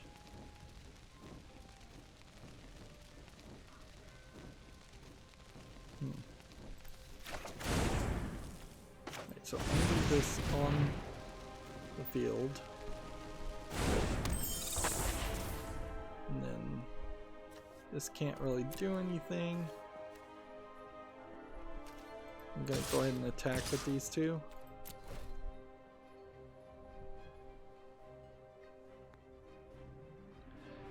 Yeah, I think I'm gonna lose here. I guess this deck isn't so well-rounded that it survives. Probably does well against a control deck, but not an aggro deck or a combo. Maybe a combo deck it could beat, maybe not. There is still something to be said about, even though we have 60 cards here all built around making your opponent run out of cards, that there's still plenty of time for your opponent to beat you, and so milling is kind of a white whale still as far as playing Magic is concerned. It's not really going to happen. Get this guy. Get this guy. And resolve everything. Gamatsu has an article here. NIS America announces its PAX East 2020 lineup. They're going to be showing off Disaster Report 4, which I'm very surprised came to the West, is coming to the West. Langreiser 1 and 2, which I heard someone speak somewhat disparagingly of, so maybe it's not a good RPG, I don't know. La Milana 1 and 2. Legend of Heroes Trails of Cold Steel 3 Switch version, and a secret new game, so not a lot there, but NIS is certainly not the biggest of the not really the biggest of the video game publishers, developers out there, so don't really expect a lot from them. Let's see. Level by Level Gaming says hello to Josh on the chat.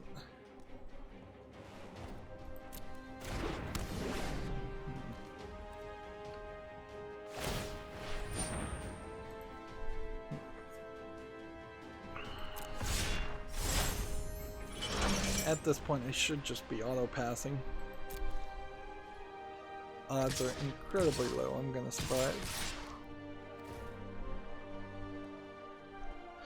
Let's see. Come on, just auto-pass. Yeah, just take the victory. And we'll see if that drops me down in any rank. It did, it lost me a pip. So let's be a little conservative about this, and let's go back to regular play and see if this deck will work or not. Next we have a game on Steam here called Master Bladesmith, which is a VR game where you are acting, I guess, kind of as an armor smith slash bladesmith, but also you're putting on the armor and testing it out. In a funny way, it seems like it is half Forged in Fire style game and a half just kind of asset flip game. The video itself, I think most of the time you are just going to be standing in one place, and then there's going to be a little bit of a mini game while you're forging things, but not a lot of it. More than what Skyrim had, certainly, but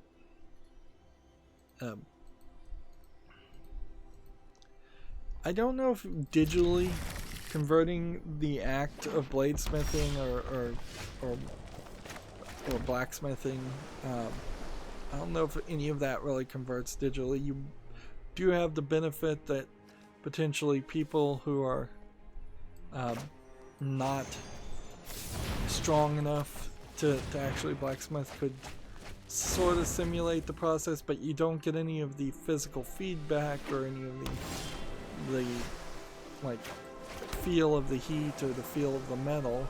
And since blacksmithing, as far as I can tell, is very much centered around that kind of tactical feedback, doing it in a virtual world is probably nothing like doing it in the real world. I've thought about wanting to do blacksmithing, but I'd probably honestly spend about an hour at it and then either pass out from the heat or pass out from exhaustion. It's a very physically demanding process from the looks of it. But I do like to watch the Forged in Fire TV series every now and then. As for this game, Master Bladesmith, its early access requires VR and is selling for $29.99, no discount.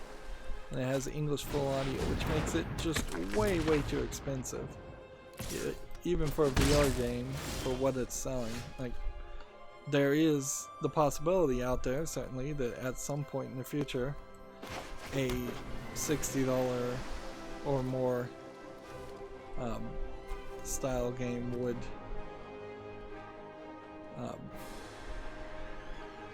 make its way to, what am I trying to say here? The $60 game would make its way to VR, and it really would be worth $60. I just kind of don't believe that to be the case for this one.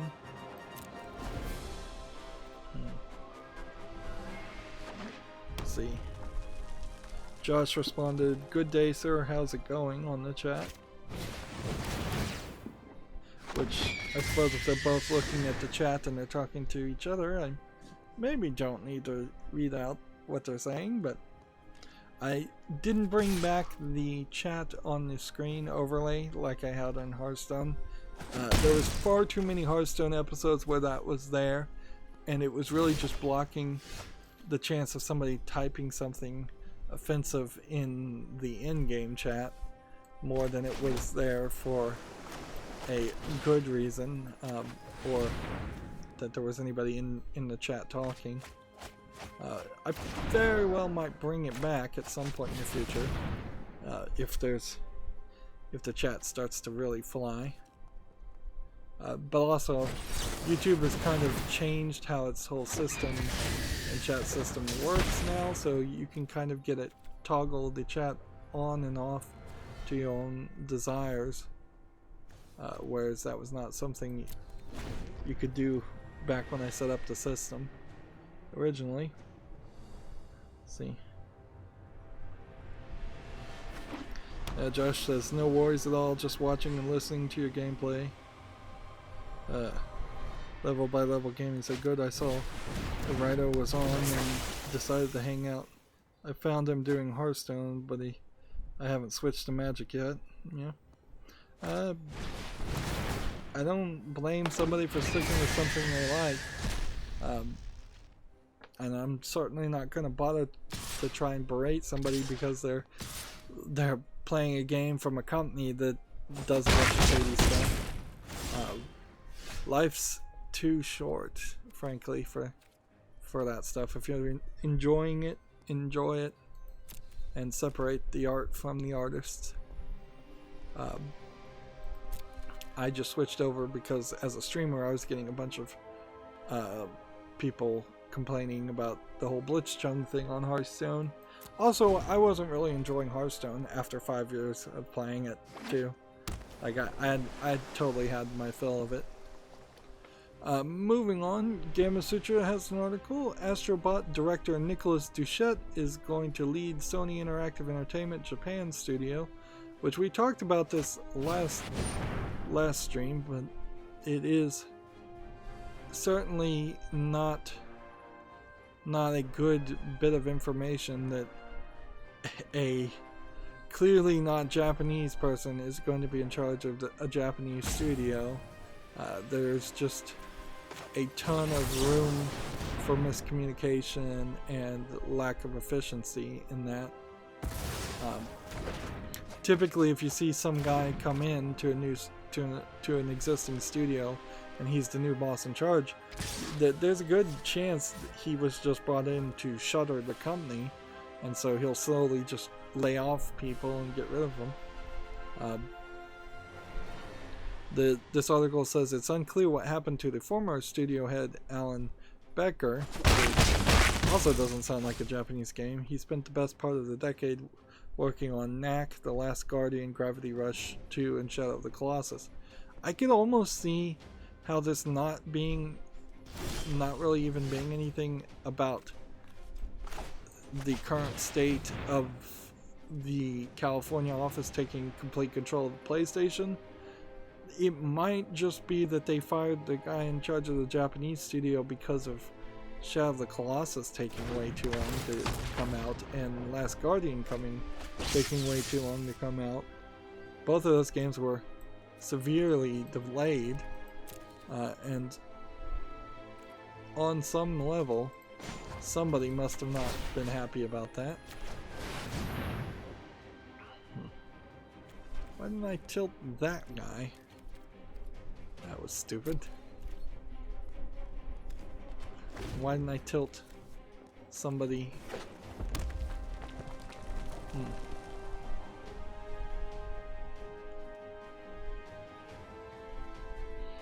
Well, despite that first win, and despite the fact that I kind of like this deck, it doesn't work. It totally doesn't work. I'll give it a couple more games, but yeah, just trying to mill people has caused this scenario where I don't have enough characters with reach or defense or anything else to keep myself alive. So I run out of my 20 health far faster than my opponent would ever have a chance to run out of his 60 cards. There probably is something here, but I probably need to ensure I always have the gargoyle and maybe have some other cards like the gargoyle that very possibly don't exist yet. Like, first turn, you kinda need this on the field.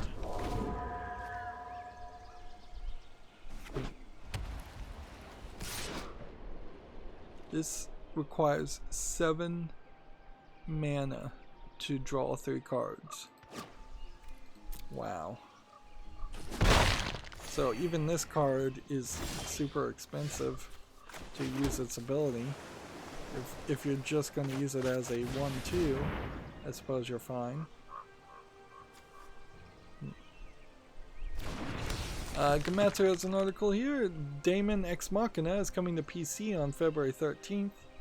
The Xseed Games is going to publish its PC port on February 13th. It was originally came out September 2019 for the Switch, and it looks like it is a mech game, which not a ton of mech games come to the West, and not a ton of them are great. I did see a YouTube video talking about how the last few years in particular of anime seasons have not had more than just a handful of mech shows. Like, they've all moved to what they call isekai shows, which are getting trapped or moving to a alternate world, or a fantasy world, another world type shows, which there's just tons and tons of those that are popular right now. So yeah, mech, after potentially three decades plus of being a top tier style of anime shows, seems to have finally lost its audience for the most part. And as far as mecha video games, again, I can't even name one that's amazingly good.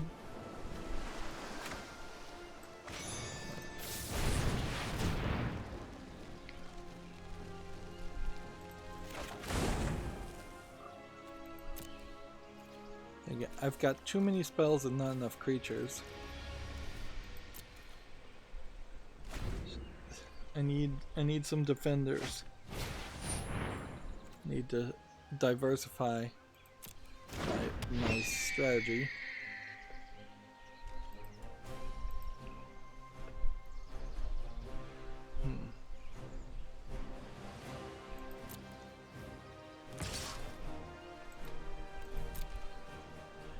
This is what I hate about Magic, though. It's the past the turn, past the phase. It just seems like it goes on forever.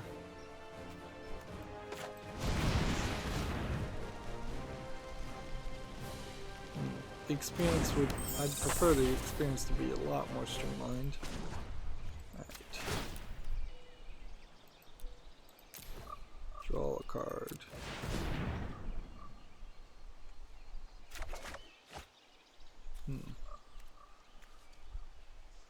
Next we have a game on Steam here called The Game We All Have to Play, which most certainly we do not all have to play.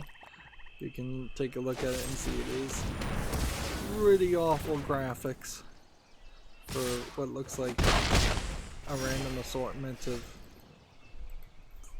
emojis, for lack of a better term. It's $4.99 English full audio, and it has only 2 achievements, which makes it more than likely an achievement game in my book. Let's see. This. This.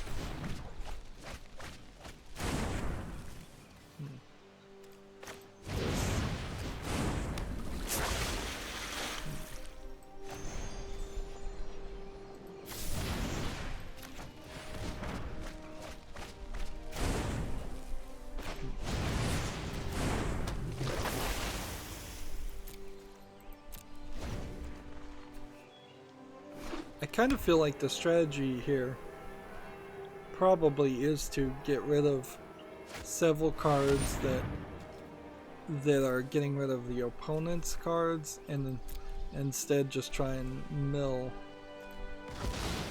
yourself, because then there would probably be several more creatures I could throw in that would draw, that I could also use as blockers.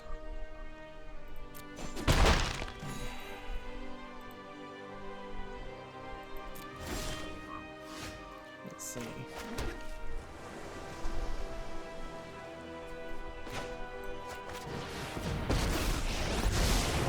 I've got it all figured out. It's a matter of give and take.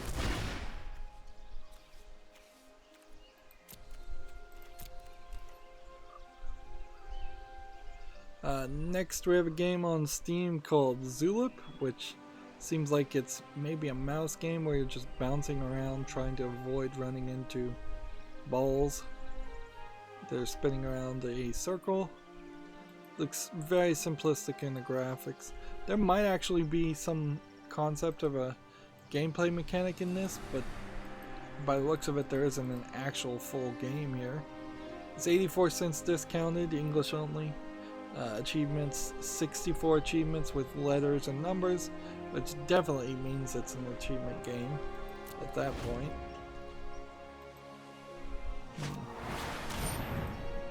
Let's see. Level by Level Gaming asks, explain an achievement game by a definition. It's cheap games on Steam that are selling themselves either by giving you a lot of achievements, usually close over, I would say about 25 is at the point you start to think that the game is an achievement game, particularly if it's 25 on the base game and there's like no DLC that would give you more achievements. Of course, if you looked at something like Borderlands, there's going to be more than 25, but then Borderlands is like a 200-hour game if you play it right, so that certainly wouldn't be an achievement game. Achievement games typically take, or at least seem like they're going to take, very little time. The other way achievement games manifest is not that they have a lot of achievements, but they are only they give you one achievement that is super easy to get, 1 or 2 achievements, a very small number, very fast. The reason for that is because Valve highlights games that you've 100%ed. So if you get 100% of the achievements because there's only one, that is super easy. Getting these achievements to put on your profile on Steam is pointless and silly, but people still fall for it, certainly, because achievements kind of meant something, at least originally on the Xbox 360. I had a huge amount of gamer score that was the combined value of all the achievements on the Xbox 360, and trophies are a thing on the PlayStation, so they are not immune either. Let's see if this does something.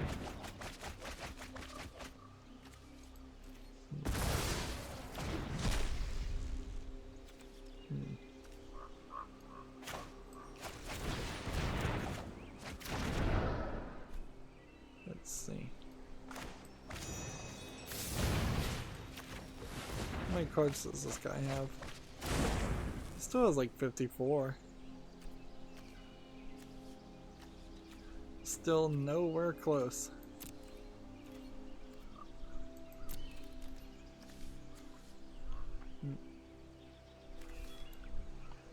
Gamatsu has an article here. Bandai Namco has trademarked Namcot collection in Japan.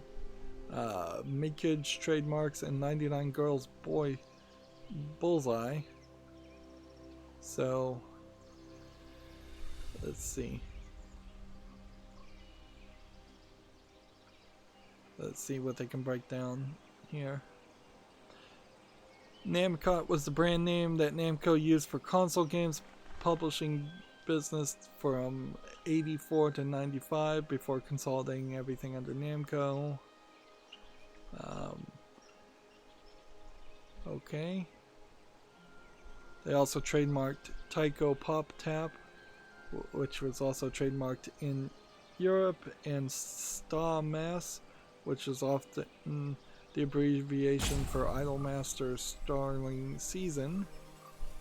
And unrelated to Bandai Namco, Criminal Girls ex-developer Mikage trademarked 99 Girls Bullseye, which may or may not be the original project published by Access Games, planned to be announced at the Anime Expo 2020 in July. Need to actually end my turn. So some new, probably not that important to know about games seem to be coming out.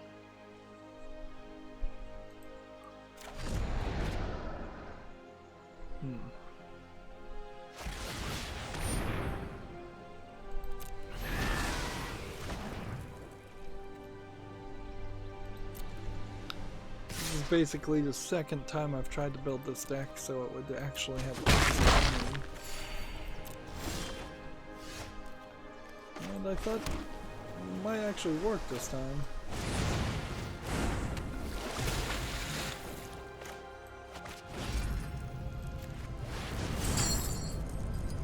Let's see.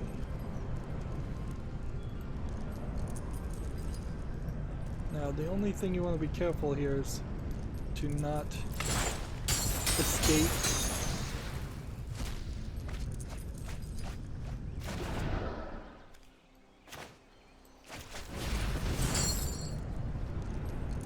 escape too many cards.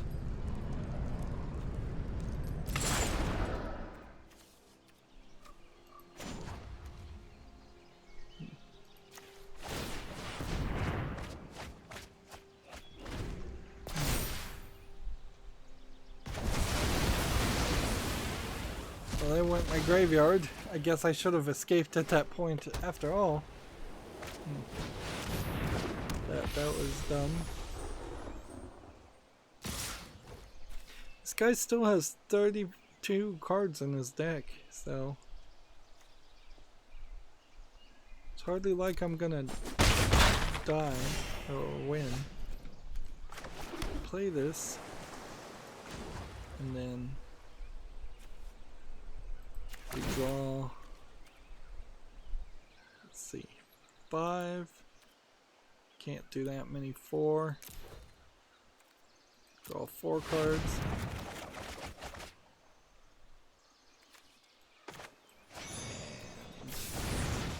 Get rid of this guy's hand.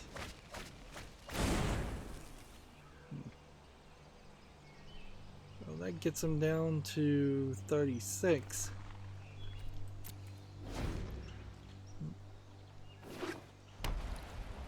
But nowhere close. Yeah, just absolutely nowhere close. How many cards do I have? I still have 32. Or 30 also.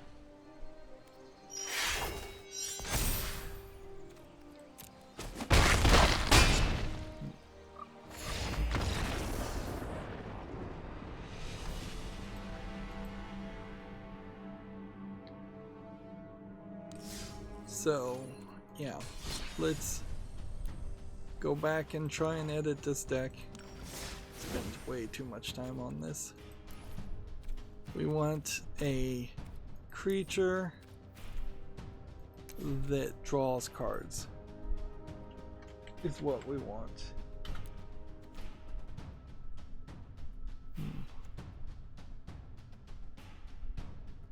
We already have that. We probably need that.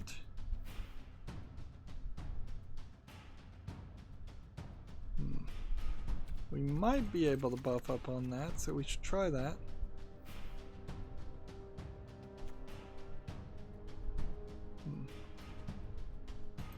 Take that. Take that.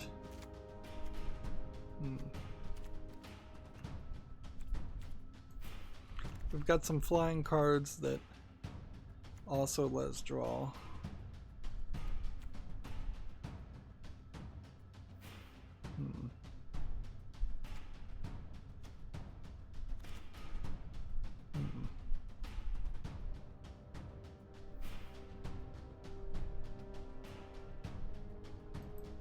Take that, I guess. Okay. So that leaves me at 76. And so then we have to decide what gets removed. I never played this card once. I don't think I need 2 of those. I don't think I need those. I probably only need 1 of those. Let's get rid of 1 of those. How much would this cost to craft? 1 uncommon and 1 rare.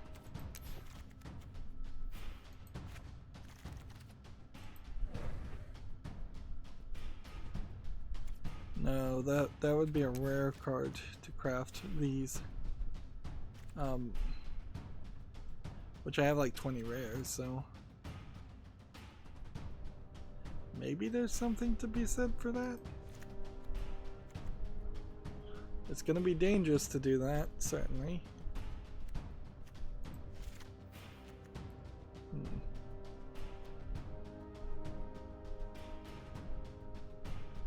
Get rid of that one.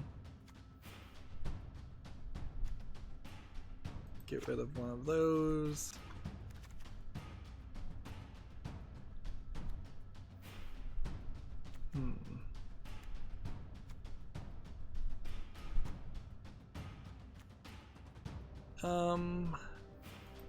Get rid of one of those.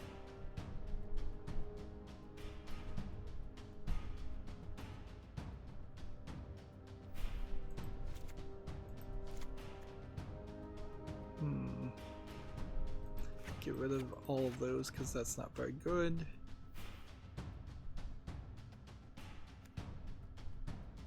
And let's get rid of all of those because those aren't very good either. That leaves me with 6 cards I need to get rid of. These are kind of bad. So then that leaves me with 2 cards.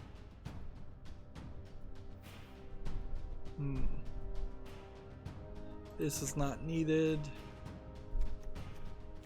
And then if that's not needed, then these 2 aren't needed. So I'm actually below the amount.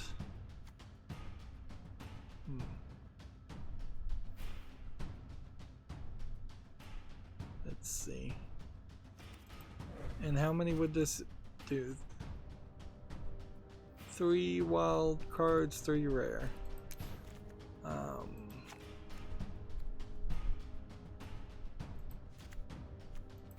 don't think I want to do that.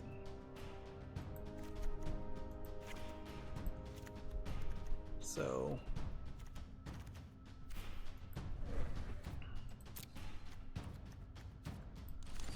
hopefully that was a smart move, and let's play.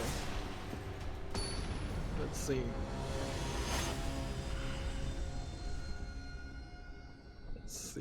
Looking at the chat, Level by Level Gaming said I don't play much new games, but even in my Xbox 360 PS3 days, I never cared much about achievements or trophies. I enjoyed the game and moved on. And yes, in retro gaming, especially when making comparison like NES and Famicom, you pick up on name changes like Namcot or Namco. Okay. Yep. I don't think I played or dealt with a lot of Namco or Namcot games. I was super obsessed with Nintendo and only Nintendo for the most part of my early life. Yeah. What do I want to get rid of since I have to mulligan something? Guess we mulligan this? Gamma Sutra has an article. 38,000 Flash games will live on after Flash support dies this year thanks to Flashpoint. I assume Flashpoint is a in-game wrapper or emulator for Flash that is collected a bunch of Flash games, 288 gigabyte collection. The thing I would say though is, in retrospect, while the Flash games were probably pretty entertaining for their time, I don't think they have a lot of relevancy. And it's a little sad to say that, but not a lot, because you had things like The Binding of Isaac, which was originally a Flash game, and it became so big that he remade it in a more compatible software that wasn't on the verge of dying, and I don't know of too many other games that were Flash games that were actually that good that people would have put in the effort to remake. They were always super simplistic games. In a lot of ways, I could make the argument that they gave this false feeling that you could be a video game developer without really knowing how to program in the right languages, which would be, at the time, even Java would have been a much better choice, but C++, C#, it's Flash games probably are a lot similar to what a Python game would be right about now. Not something that would be a final product. And it's so much easier now nowadays to get a free educational license for Unity or Unreal and do the C programming in that and learn that. It's way more difficult to make games using those softwares, but you make real games that are to the level of quality, or at least have the potential to be to the level of quality. It would, in my mind, be very silly for people to go back and try and play Flash games when they are right in the same level as what I would call a RPG Maker game is today, or one of these solitaire games, or one of the hidden object games that we see dozens upon dozens of different versions of those types of games coming out on a weekly basis, on a monthly basis, not weekly. We don't get dozens of solitaire and hidden object games every week on Steam, but we get a lot of them, and those games have no relevancy, and arguably an RPG Maker game or a solitaire game or a hidden object game is still probably at least a step or two better in quality than a Flash game would have been. And you do have the occasional game like ag.io that is a really simplistic graphics game that got really popular, but I'm not sure that Agrio actually got popular legitimately, or if it just got popular because some YouTubers and Twitch streamers were playing it a lot. So, yeah. I love the fact that they're being preserved for history, but much like the vast majority of what's in the Library of Congress, in the United States Library of Congress, most of those books, most of the books in a large library, not really relevant, not full of a lot of information that people want to know or need to know.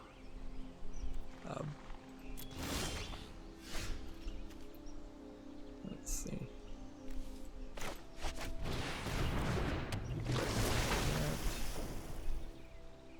How many guys does he have? I don't think I can attack yet. Yeah. So I have to keep on getting rid of cards. Next we have a game on Steam called Monster Energy Supercross, the official video game 3. I feel like this game came out a while ago. Either that or there was a Monster Energy 2 Supercross game that came out about 6 months to a year ago that was very poorly developed and very poorly received. From the looks of it, this one is not faring any better. The fact that this came out with no announcement or hype is extremely surprising, because it's not like you would really even have had to try too hard to make some headlines in the middle of the January-February slump. It's selling for $49.99. I believe that was also part of the problem. It has a third-party end-user license agreement. It says it has online player versus player and single-player content, English full audio, and several other languages. Let me see if this developer made the other Monster Energy game. Let's see. It made MXGP 2019, the official motocross game, which is rated very positively. It made MotoGP 2019.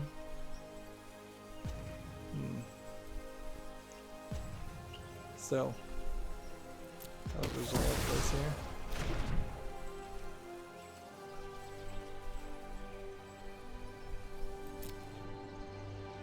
So here's Monster Energy Supercross, the official video game 2. It came out February 2019, apparently. So it has been nearly a year. And it is rated very positively.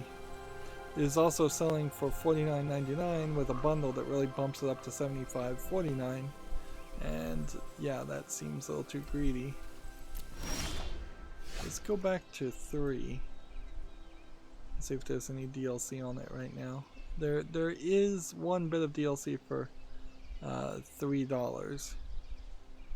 I guess they'll potentially add a bunch more DLC later.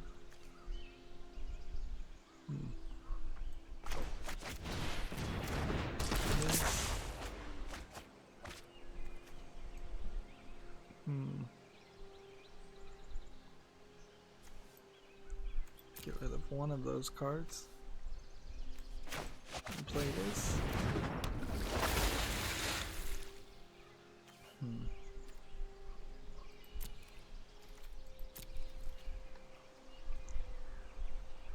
So yeah, these Monster Energy games look too expensive. I wouldn't mind playing a motocross, supercross type game if it had a lot of variety in the events and the areas. It seems like a lot of the motocross games are set in maybe half a dozen arenas that all look exactly the same. Level by Level Gaming says, for me, Flash games were work computer time killers back in the day. I did run across some zombie based ones that were entertaining. Typically 2 hours to compete. Good stories held my attention, or something comical that snuck past IT censorship of the websites was nice. Yeah, that's probably the best I think most people's experience would have been with Flash games. I didn't play a ton of them myself. Yeah, it would have been probably a little bit nice if I had worked somewhere where I could have goofed off on a computer for a while. But unfortunately, I was at least allegedly hired for my skills in most of my jobs, and thus they actually wanted me to work the whole time and actually set up scenarios where I actually did need to work the whole time. Maybe that was in my head and I was just being a workaholic. Like I've never really had a job where I could goof off that much. It'd probably be nice, but I probably would hate it also. I have a little bit too much nervous energy to enjoy sitting around doing nothing.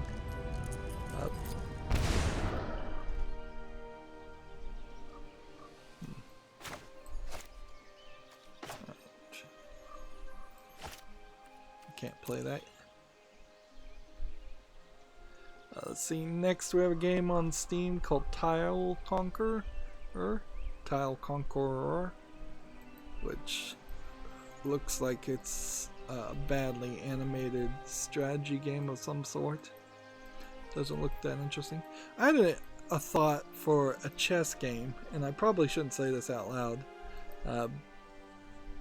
but a chess game where every time a piece was about to be killed, so say a pawn was about to take another pawn, it would then zoom in and retroactively start a chess puzzle of some sort to determine whether or not that piece actually dies or not. So instead of following the real rules of chess where a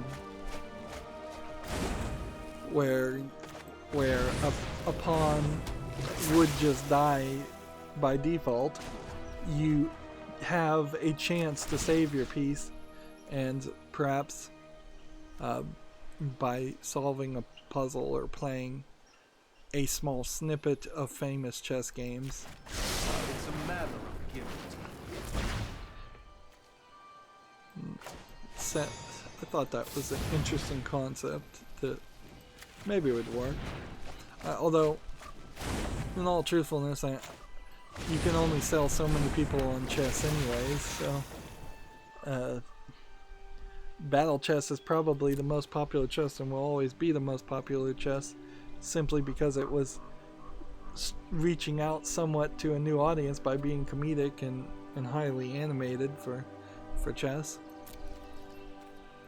And they kind of dropped the ball there. They didn't take that silly Looney Tune mentality and update their graphics at any point. And in today's PC culture, I don't even know if you could particularly make battle chess, because some of those animations might be offensive, a little too offensive. The king dropping his pants. when he's defeated may not be acceptable these days. I'm exaggerating, probably a little, but there's a lot of old DOS-based games that it would make a lot of sense that for them to How you played to remaster. Yeah, if they remastered like the Carmen Sandiego series, but the people that own that license would rather just license it out to people like Netflix. Okay, this is the better move.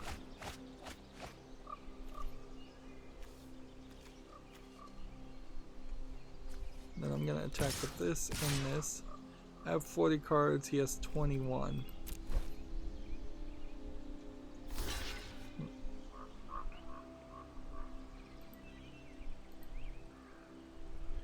Let's see.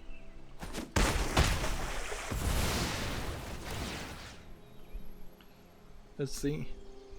Level by Level Gaming says, lol, I'm doing it right now. I won't say what I do, but it involves a lot of nothing in between dropping everything and focusing on a service type call. Until that's done, rinse and repeat. Level by Level Gaming says, on another post, cell phone tech changed my boring downtime forever. I watch streamers and play Hearthstone a lot. Cell phone technology, yeah. Yep. I certainly remember when I got the Android G1, the first Android cell phone, and I was using that quite a bit at work to goof off, and my bosses certainly didn't like it, and fought really hard against it. I imagine a lot of jobs now have given up on that completely. There is a job I'd like to potentially have at some point in the future where I was the guy in charge of all the servers that are rented out by different companies, which usually is called like a colo, as like a collaboration, I think is what they're called.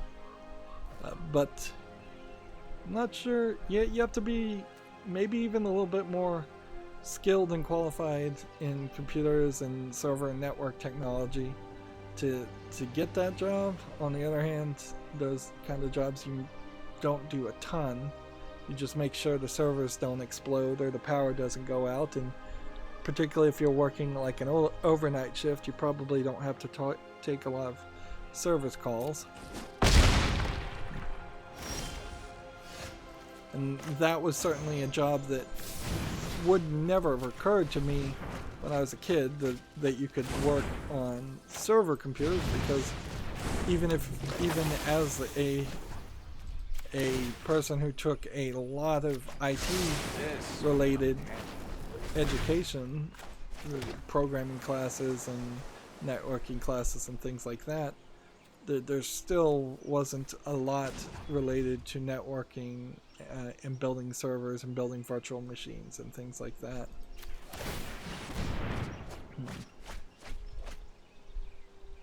Let's see.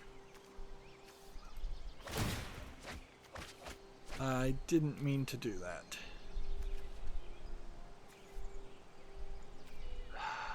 Well, will I lose in this next turn? Probably not. Because I got 4 more cards.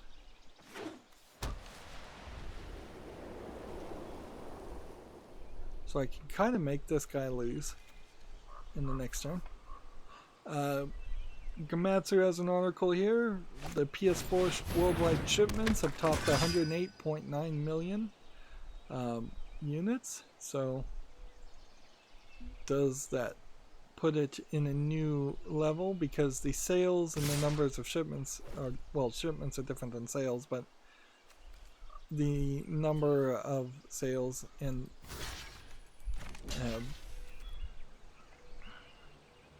the number of sales between like the Super NES and the NES and the PlayStation 1 and the PlayStation 2. Those numbers are kind of so incredibly far. Let's see, I have plenty of cards. So I should be able to just do this.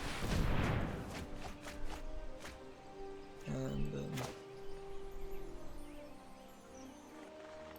let's do this. And do this. Always. Why didn't he lose there?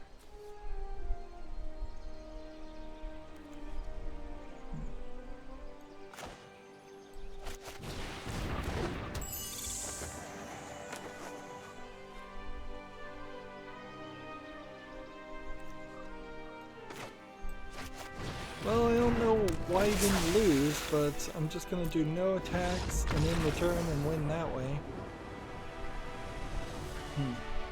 With 1 health, by the skin of my teeth. I think I just kind of want to play this deck a little bit more, and then I think I'm gonna realize it just takes way too long and it's not really worth trying. It really is just a white whale of a gameplay style. Level by Level Gaming says overnight service type jobs drag, trust me, been doing that type of hurry up and wait most of my adult life. Yep.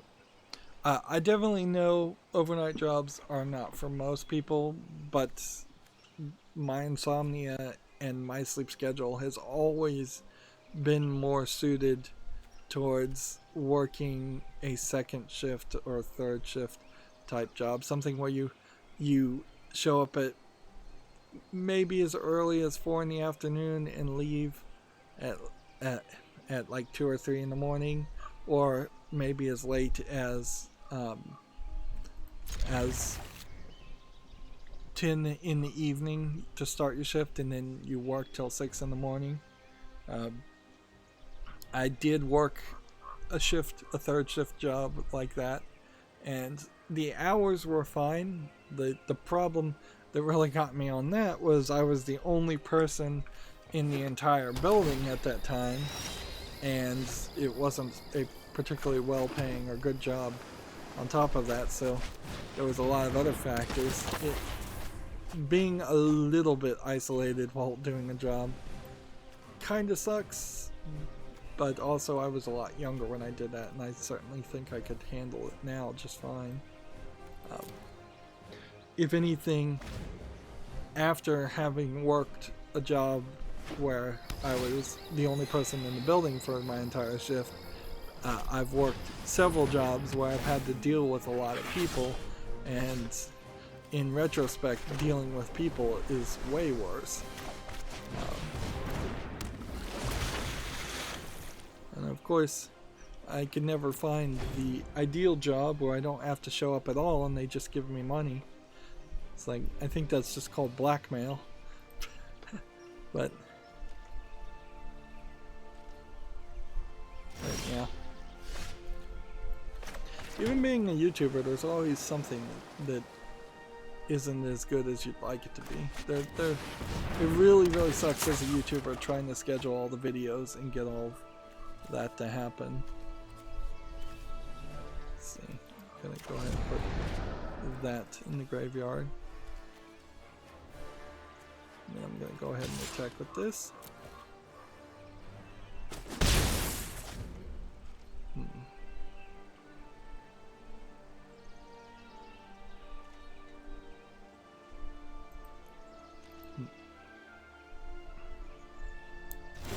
Let's see. OpenCritic has an article here. Blizzard has spoken out on the Warcraft 3 Reforged issues and will be issuing patches. I don't know why you would really want to believe them, and honestly, if you can get a refund, I would say get a refund, and I would say you probably, if anybody actually did buy Warcraft 3 Reforged we're probably being silly even at that point. People probably should have abandoned Activision Blizzard a decade ago, frankly. Let's see.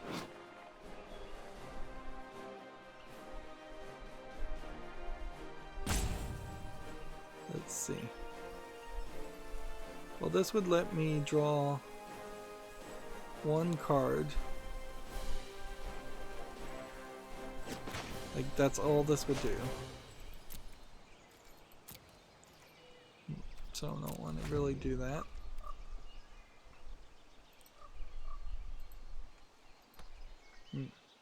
I also certainly worked with a lot of people that were forced to work schedules that weren't regular first shifts 9 to 5 style schedules, and they were horribly inconvenienced by it. That a lot of them had other family obligations, children and family members, and yeah, if it's not something that's normal for you, it totally makes sense.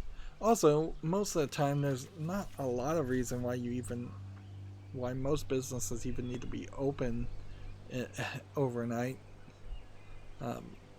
Unfortunately, for people who tend to be awake overnight, most things shut down, unless you're in a place like New York, a city that really never sleeps.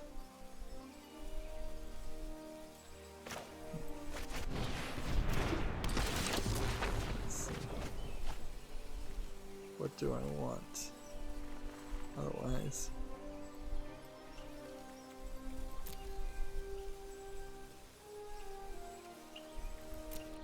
let's go ahead and attack with this, and this.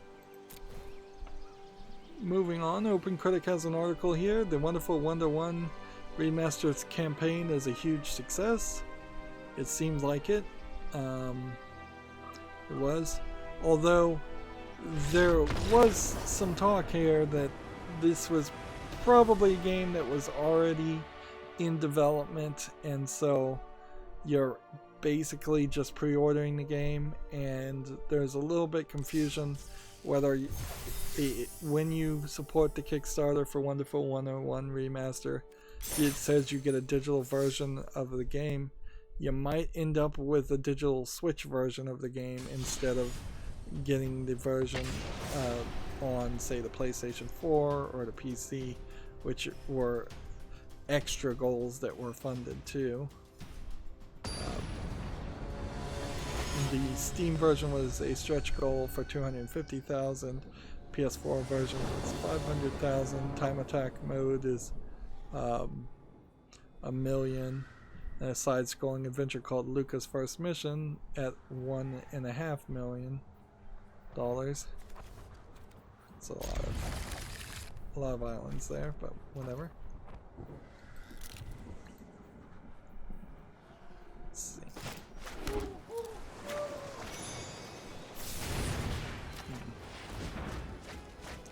I feel like this deck probably would still work better if it had some stronger characters to play.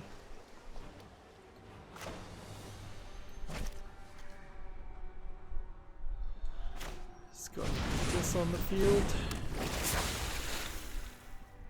Next we have a game on Steam called Pinata Attack, which the idea of playing and hitting a pinata might work well with things like VR.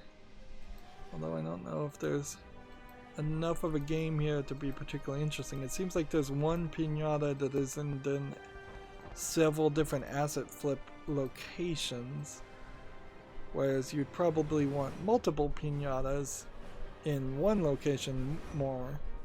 This is $2.99 for VR. It's probably a decent deal if you have VR. But again, it also opens up the problem of a lot of VR games, you're going to be wildly swinging around and you're going to potentially fall over or hit something as you're trying to attack a pinata in VR. and you're not going to get that tactical feedback, so maybe it would just be more fun to actually get a pinata in real life.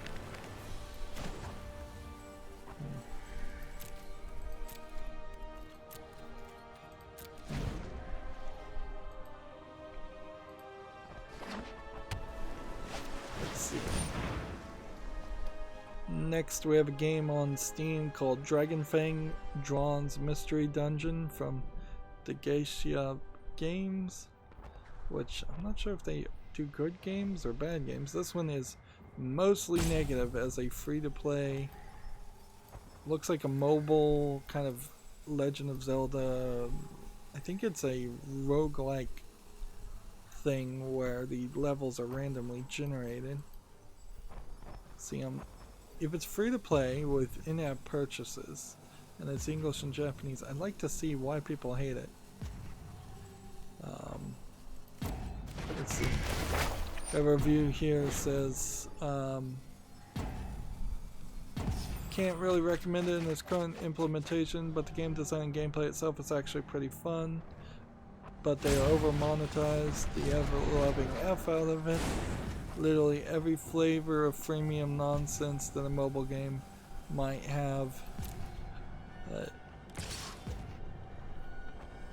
is here at once. Stamina system limiting how long you can play, incredibly low percentage chance of getting anything good. The free array, incredibly frustrating chance based to upgrade things. So yeah, just seems like a huge amount of microtransactions in it. Go ahead and block that. I want to look at publisher Degacia and see what else they've published. They published Visual Novel Maker, which is a garbage software to let other people make garbage games. They published a lewd game, I think, called Nurse Love Syndrome. Visual novel.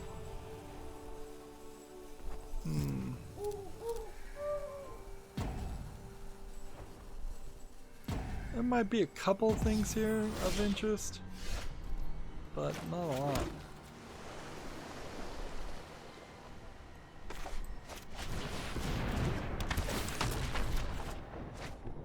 Okay. Discard the card.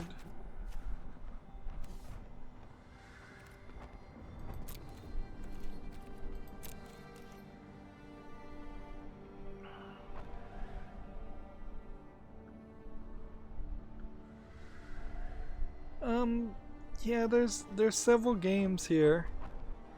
The Umahara Kawase games is probably the most recognizable thing that they've published as a publisher.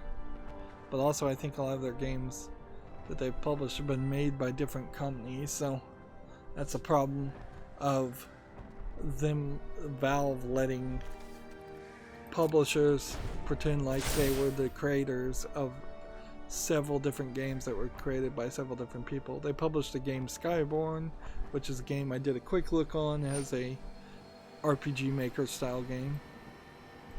So yeah, Degacia, not at best mid-tier quality, at worst a low-tier quality game publisher that sometimes has something that might be interesting.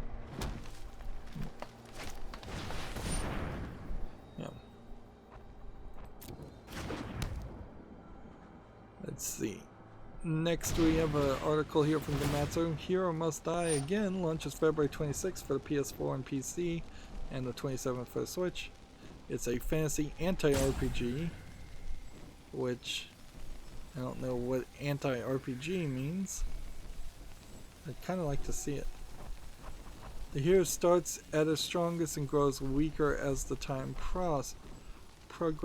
passes. Over 50 different funeral endings depending on what the hero accomplished. Interesting idea.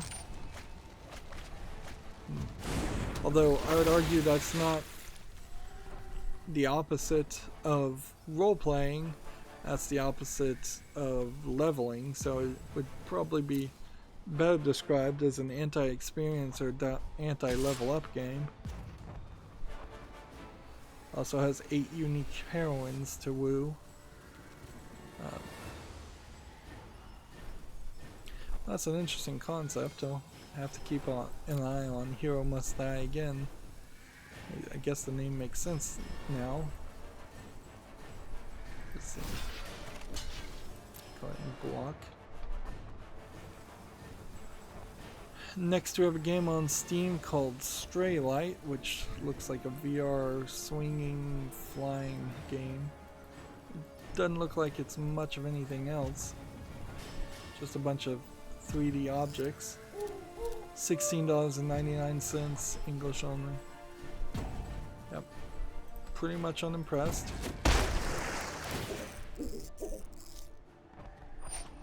Yeah, swinging around in a poorly designed, simplistic skybox is more than likely going to make you motion sick.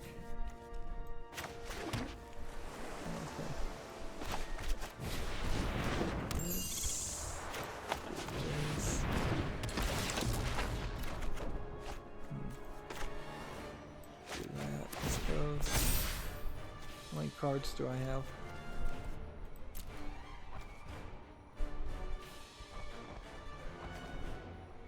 So you have 13 in the graveyard. I could do 4, 8, 12 right now and get rid of several of his cards, but maybe not enough that it would matter.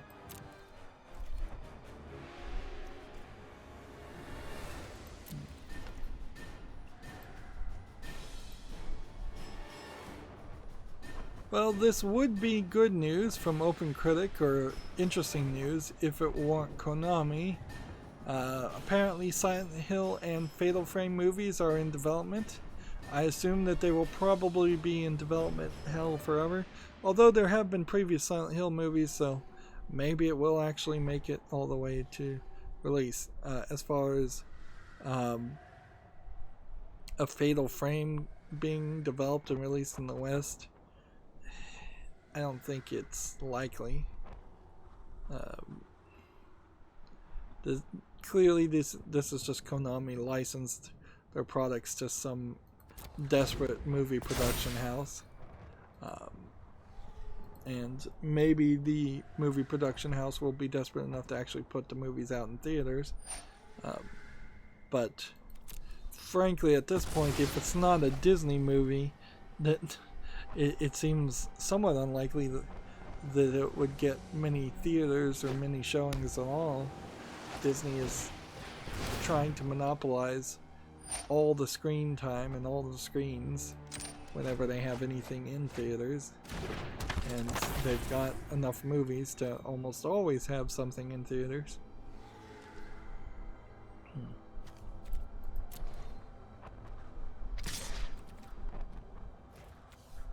Alright, well, this guy can finally be eliminated.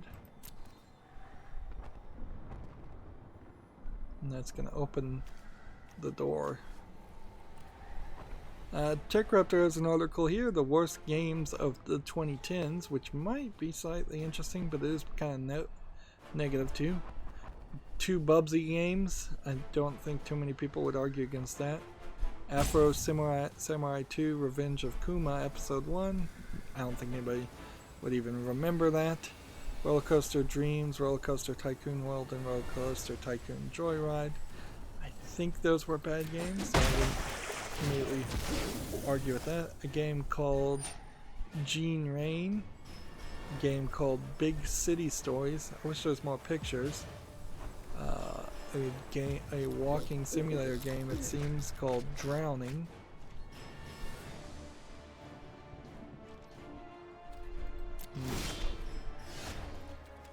There we go.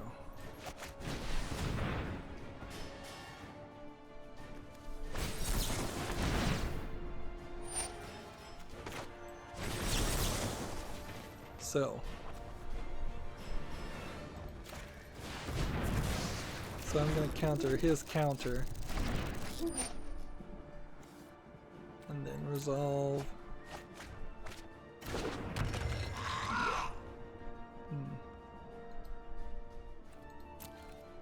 I've still got plenty of cards, so I should be fine.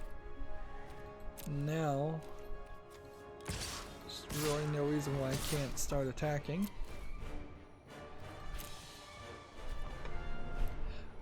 There's a game called Heroes of the Seven Seas, Metropolis Lux Obscura. A game called Troll and I remember that game coming out, and yeah, it wasn't well received, which kind of sucks because I was kind of hoping it would. The game The Quiet Man, I certainly remember that. Here they're getting particularly mean and saying anything by Lightning Game Studios. They put out their first PlayStation 4 game called Soulbrain Night of Darkness.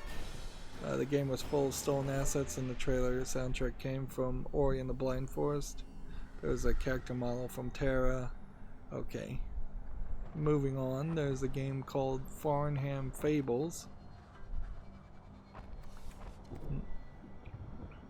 I think a bigger argument, though, could be made on their choices there being wrong, because I would say things like the initial releases of Shadow of Mordor or Battlefront 2 or even maybe Fallout 76 is a great example, but also Far Cry 5 is a decent example also. Right.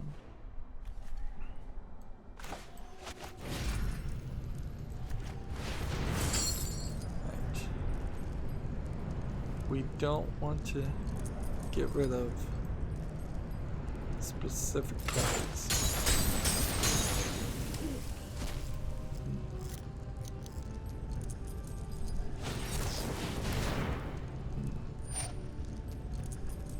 I'll just have to resolve all that.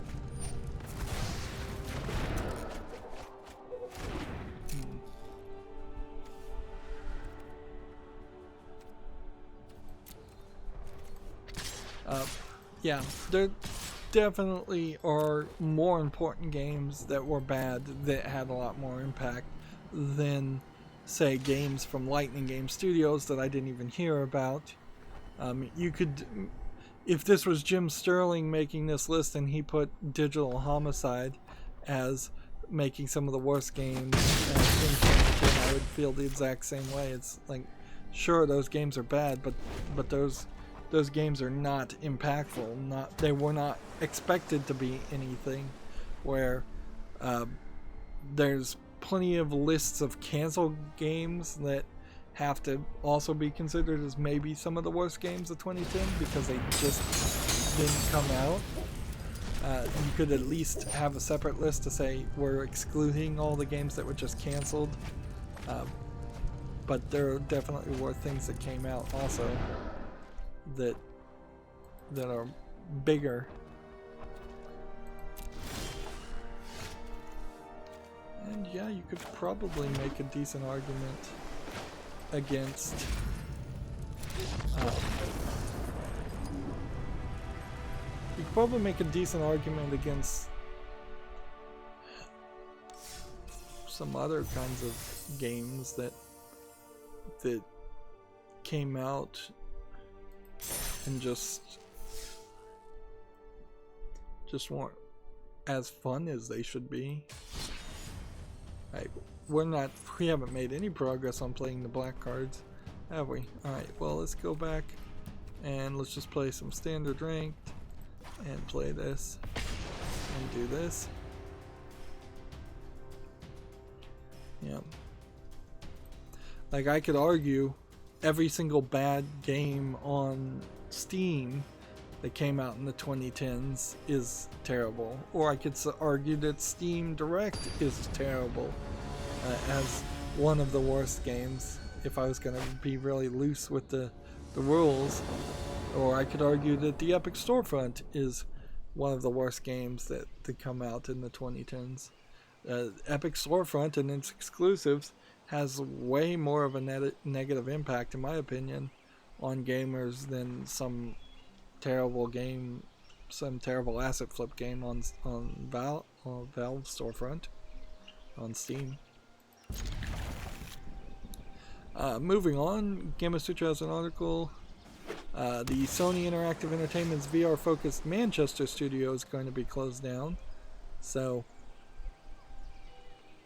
this probably is in part related to changes that seem to be making their way around Sony Interactive Entertainment all across the board.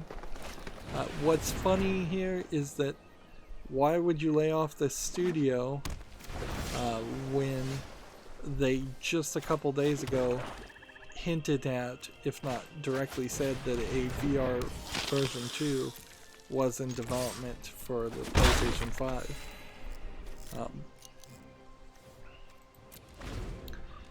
On the other hand, you could get a little conspiracy theorist and think that they shut down the Manchester studios just because of Brexit. But yeah, I don't know if I believe that. In other departure news, Gamasutra has an article. The Rockstar Games co-founder Dan Houser is leaving the studio. Rockstar Games being the people who make Red Dead Redemption and GTA, I believe. This is the last co-founder, I believe, that was still working at Rockstar Games. So it didn't seem like Rockstar Games, unless I'm just totally confused on what company I'm thinking about, didn't seem like they were going to really make any more games anyways. Like, once they got that online casino for GTA to work, they seem to have no more interest in making anything else. They kind of begrudgingly made another Red Dead that didn't sell super well, so that they could just throw in some more online microtransaction elements. Let's see. Rockstar Games is a subsidiary of Take-Two Games.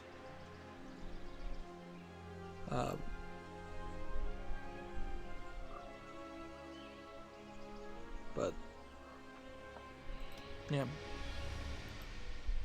it might be a little controversial to say this, but I kind of feel like the Rockstar Games gained popularity through a lot of luck instead of a lot of well thought out planning. The fact that GTA got really popular, I think, has a lot more to do with it bringing an innovative new gameplay concept to the video game world in its early adolescence, and that gave it enough momentum to have people still want to buy and play GTAs all the way past GTA 5. Whereas if GTAs did not exist up until this point and you came out with something like GTA 5, I'm not sure it would sell particularly well.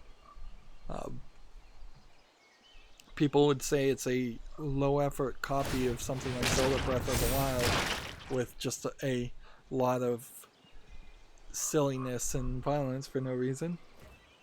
Or they'd say it's a Saints Row clone that's worse.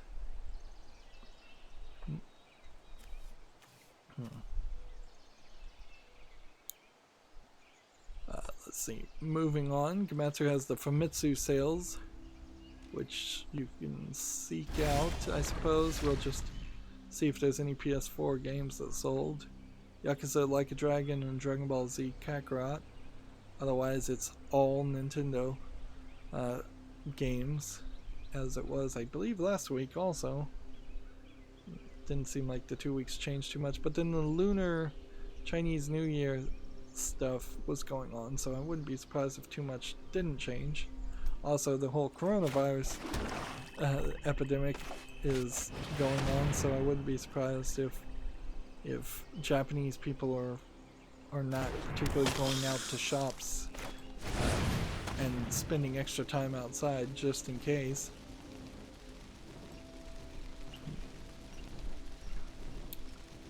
Let's see.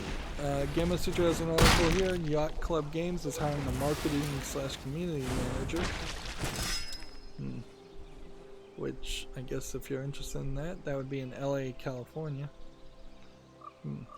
It would be kind of interesting to see what the qualifications and what it really takes to be a marketing community manager for a business. Like, do you have to have ideas, or do you have to have good ideas?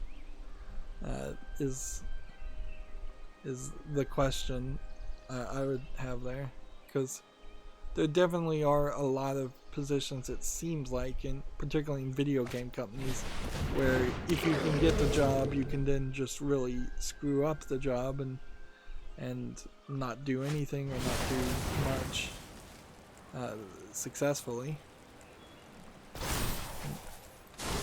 A lot of people that like to talk about what their job is or what they do at their job and don't really have any successes to prove it. Gamma Sutra has an article here. Android app developers have earned over $80 billion through Google Play. Now that is both a terrifyingly large amount of money and probably not enough, considering how many people have put out Android apps, and it's apps in total, not even games. Which that would be a different number. If they just limited it to games. And the bigger thing to take away from that is that there still aren't really that many good games on Android, and it still hasn't found any real foundation as something that could act like a console that would really present games in a good fashion. There's no special games drawer or games services that really change anything when you're playing a game on Android. Nothing's different. You don't even go into like a distraction-free mode when playing a game, or at least get offered that. Sure, it's your cell phone and you probably need to be able to take phone calls, but they could offer to turn the do not disturb on when you're playing a game. They could turn off notifications that aren't whitelisted when you're playing a game. Alright. Can we get Bola Citadel in here? Possibly. We need Vindictive Vampire. One Vindictive Vampire. And that's pretty much all I would need.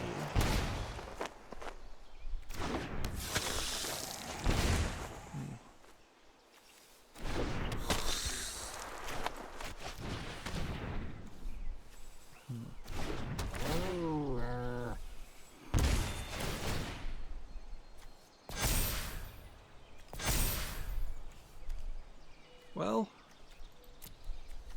next we just, I guess, attack with this, and this. And why this card is not stacked on top of this card, I don't know. Like, because none of them have summoning sickness or anything. So these three cards should be on top of each other. It seems like the game is just a little glitched. Gamma Sutra has an article here. The GeForce Now, NVIDIA's implements aggressive pricing to consolidate cloud gaming position. GeForce Now is a way to stream for $4.99. First 3 months are free. Stream games that are a subset of your Steam account. It's not a separate account. But then Steam already kind of does that, so you kind of have to do some more research to figure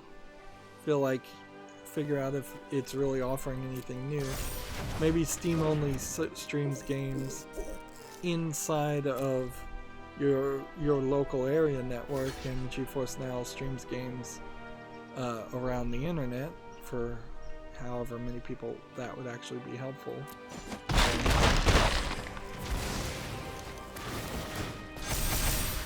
There you go. Victory.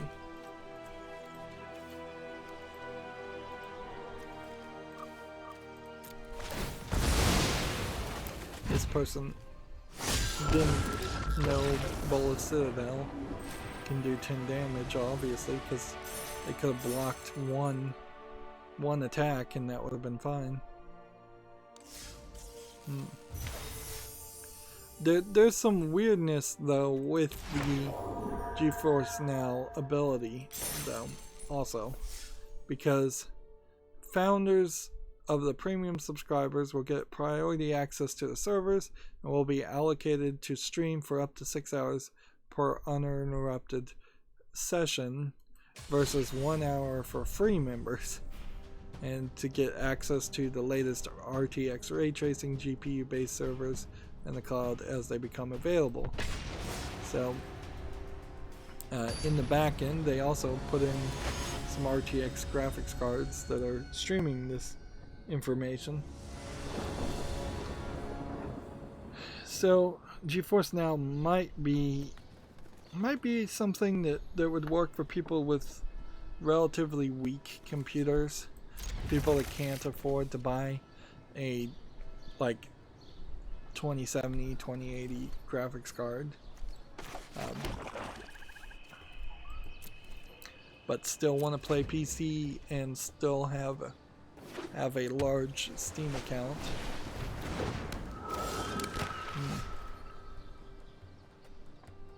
Let's see.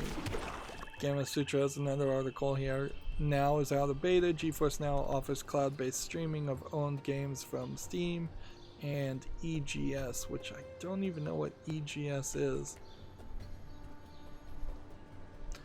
One thing about the $5 a month price tag is I think that makes Stadia look like a worse offer than it already did.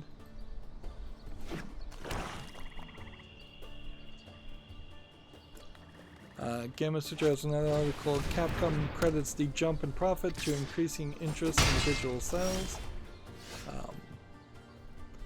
Monster Hunter Iceborne and Resident Evil 2 and Devil May Cry 5 all being games that sold pretty well, and in modern times probably sold digitally a lot more than any of their predecessors would have. And I guess if you're selling digitally, then you make more profit because you're not having to make a physical product and lose money on that cut. Gamma Sutra has an article here. Fable Fortune is being shut down 2 years after its launch. Another deck building / CC collectible card game. It's another also dagger in the heart of Fable fans, I imagine. Fable's attitude, for I guess lack of a better term, the way they told stories and the stories they told in the Fable main games is something I don't think should disappear, but the actual game mechanics in Fable, particularly getting captured in each of the game and just being imprisoned for long periods of time for no reason, and a lot of just grinding elements those things need to be eliminated or polished. Also, it'd be kind of questionable whether you could even make a modern Fable game, considering one of the elements of Fable was the ability to contract STIs, STDs, and sleep with prostitutes. And I don't know if a modern if in the current day and era you could have that be a feature in a game.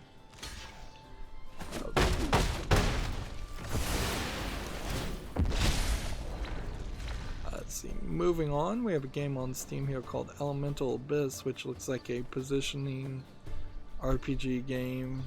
Looks like it's pretty simplistic game.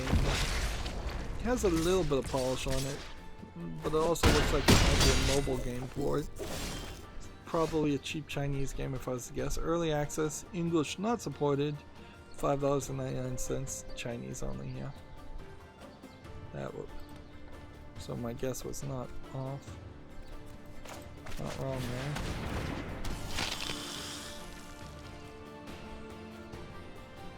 there.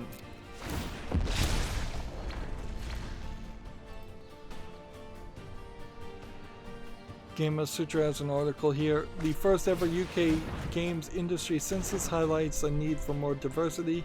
This, of course, is an opinion right in the title, and thus this is an opinion piece.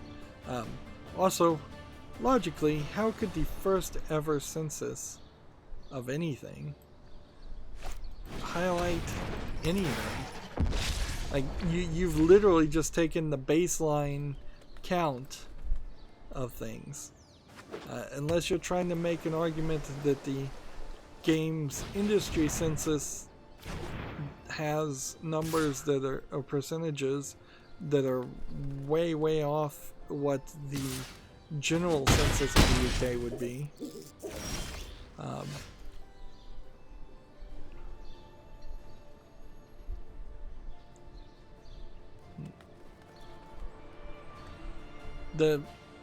There's really nothing, as far as I know, stopping someone in the UK from making their own video game and making their own video game company. So it's just a matter of who has the ideas and who has the ambition and perhaps the insanity to desire to make a video game. There's no institution to have any kind of institutionalized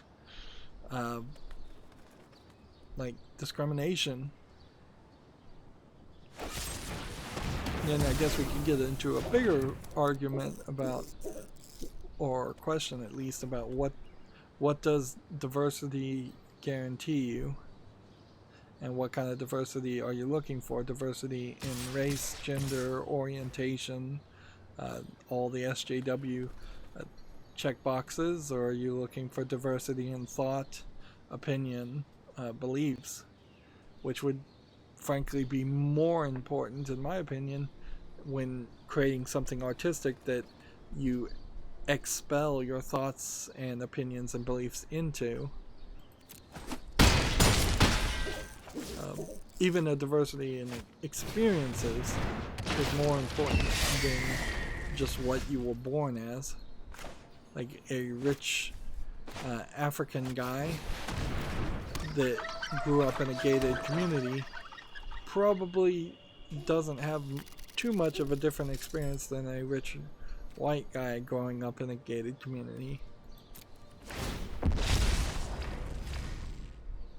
Of course, I'm talking about video games here, so I'm going to leave that argument at that point. Next, we have a game on Steam, a wild time-traveling clone dancing. This is another one of these troll-esque FMV games.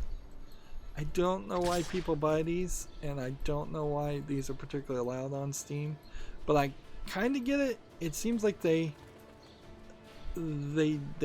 kind of try. This is $1.91 discounted, and it's bundled with, let's see, 19 items for $42.24. It's English full audio. So I can't even really make the argument that they are really abusing even the bundle system. Seems like they probably are just having fun making joke little games and maybe making a few bucks here and there. If there's any bigger scam around it, I You have to recognize it.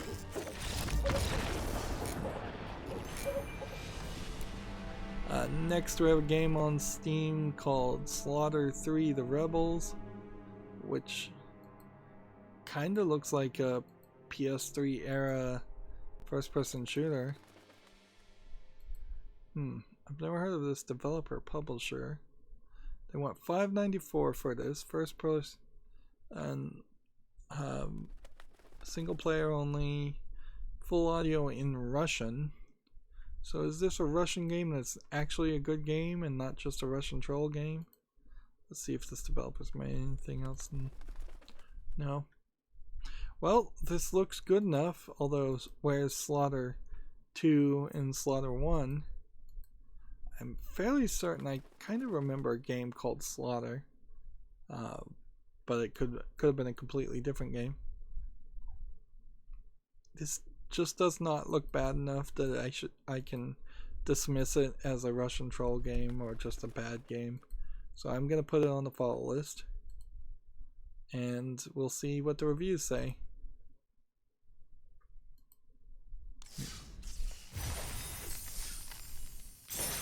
Finally got that daily quest done. Next we have a game called Pythagorean Complex, which looks like an awful MS Paint level graphics game. Free, so I guess the price was right. English only. Don't think I need to say anything more. With any luck, this will be the last game we play today. And yeah, it seems like we probably are going longer than I would prefer, as usual. Next we have a game on Steam here called Knockout Daddy, which looks like a beat 'em up MS Paint graphics looking game. Free to play. Does it have in-app purchases? Doesn't seem like it does, and it's English only, so I don't want to beat up on a game that is free, but definitely doesn't look like it's a quality game that deserves to be on Steam storefront. The irony, of course, is I always hold the Steam storefront in higher regard than clearly Valve does, because they're totally willing to allow any garbage, or nearly any garbage, on the plate for sale, as if that doesn't affect people's experiences, consumer experience. See, I want to watch this video and just see if it's YouTube family friendly, even though I'm not gonna really bother to show it.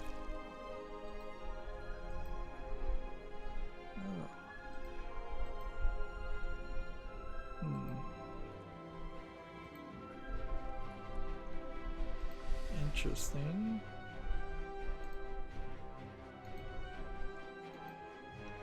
Okay.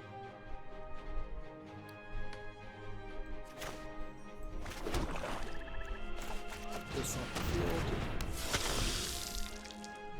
field. Next we have an article from Gamatsu for the Switch Super Real Mahjong Love 2 through 7. Has a debut trailer. I think that's what that's supposed to mean, is version 2 through 7. So this seems to be a collection of 90s anime style Mahjong strip games that probably don't show you too much. You can see like a very, very different animation style than what we get these days. And I was for a long time saying that the current style is to do like moe animation style, but I'm not even sure moe is the thing that is in vogue now. So I'm frankly a little nostalgic just seeing that animation style and going, yeah. Although I guess it's slightly questionable where you could play your Switch while you're playing a strip Mahjong game where you're probably not going to see too much. Just anime girls in their underwear? Probably. Or blurring. Maybe it'll get them topless, and that's about it. I wouldn't be surprised if that's exactly what stops. And yeah, if you wanted to really waste your time, play strip mahjong. Compared to like strip poker, which would be a lot faster. I guess that in part explains why there's so many strip style games that come out on Steam where you just have to solve a very basic puzzle. Is that they're just trying to speed up the process. A very simplistic slide puzzle or jigsaw puzzle. Moving on, we have a game on Steam here called Surviving Medieval. Speaking of adult games on Steam, doesn't seem... We haven't seen a lot. Again, that might be because of the Lunar New Year. This looks like a pretty bad RTS. If $3.99 English full audio. And this guy over here played this card that I hate. It yells. I don't know where they got the idea that that was going to be a smart thing to do. Have a card just yell as loud as possible. Alright.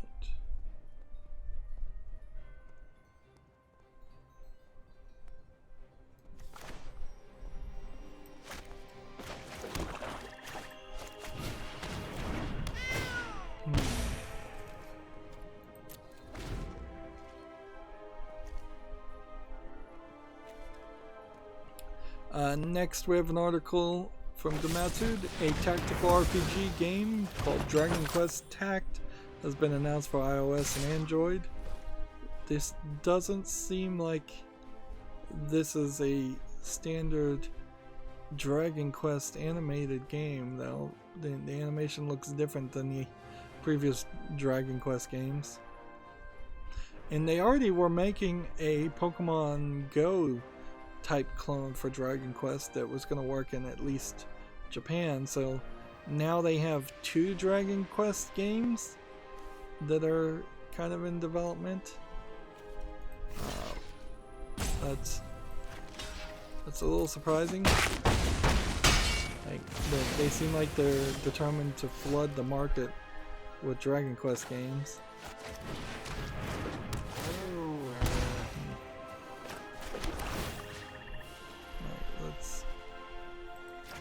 Put that back on top.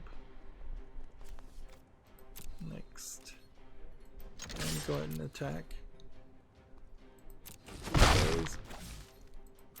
Probably shouldn't have attacked, come to think of it. Gamatsu has an article here for the Switch. Kowloon Yuma Gakuen Ki Origin of Adventure launches June 4th in Japan. This is, I think, a dungeon crawler. Let's see, what is it tagged as? They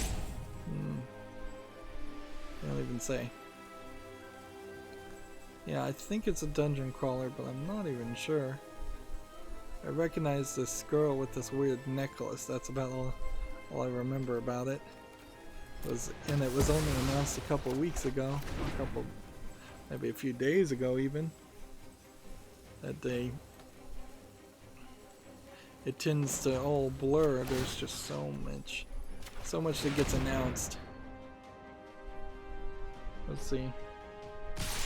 Level by level game says, gotta go, been good. Alright, bye. Thanks for chatting.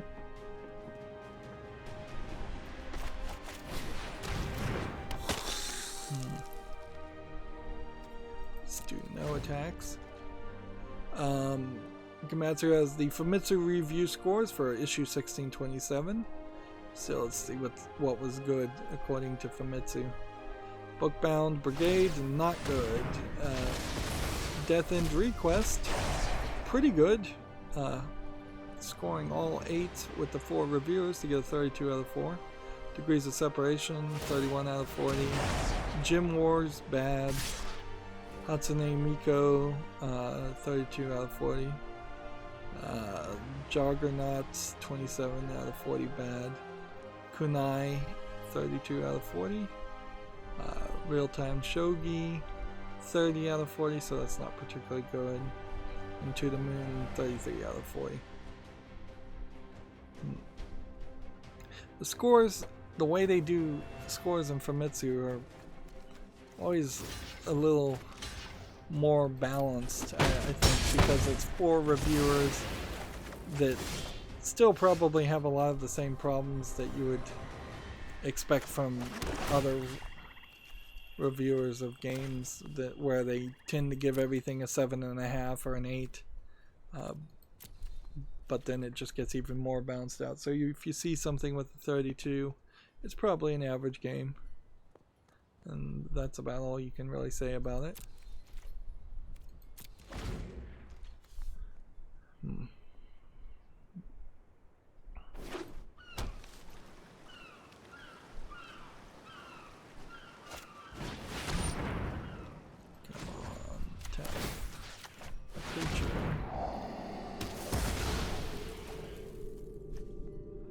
Let's see. Komatsu has the EVO 2020 lineup titles. They've been announced. So it's going to be Dragon Ball Fighter Z for PS4, Grand Blue Fantasy for PS4, Samurai Showdown for PS4, Soul Calibur 6 for PS4, Street Fighter Championship Edition for PS4, Super Smash Bros. Ultimate for Switch, Taken 7 for PS4, and Under Night In Birth EX Late CLR. Not to be confused with many of the other Under Night fighting games for PS4. Take note that there's a significant bias there towards PlayStation 4 games and playing the games on the PlayStation 4, because EVO is in Japan and there basically are 0 sales of Xbox consoles and not a significant number of sales of PCs for that to really be a thing. Probably should have been tapping this earlier, maybe. We have a game on Steam called VII or 7. There is a editor in Linux called Vim, and I think there's a spin-off of that called VII. And I knew that there was a game out there trying to teach people how to use Vim, which is like really complicated to learn. I don't think this game has anything to do with that though. And this logo makes it look like VU. Let's see. So it's a puzzle game, it's 59 cents. It's English and Chinese. So do I want to give this a chance, or do I just dismiss it based on its looks? I think in this case I'm going to dismiss it based on its looks, because every single screen here is not really showing any elements other than the main character. You're not seeing any enemies here, you're not seeing any keys, locks, boxes to push, nothing that would be an obstacle. So I'm going to skip that and not bother to put it on the follow list. Apparently I'm supposed to say no blocks.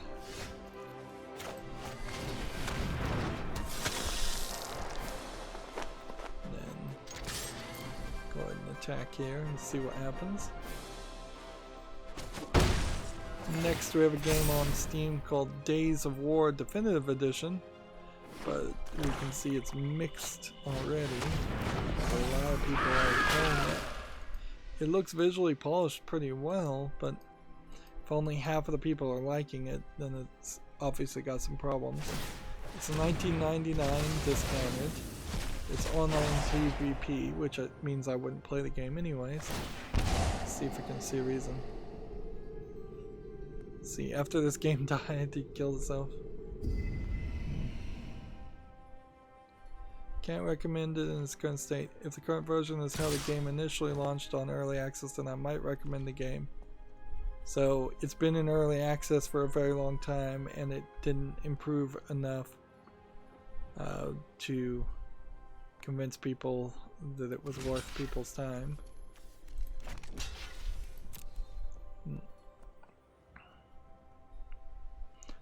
It might be a case, this is actually probably a great case of the problems with early access on Steam, is that let's say that they really did put out a major update and this version is way better than the early access versions.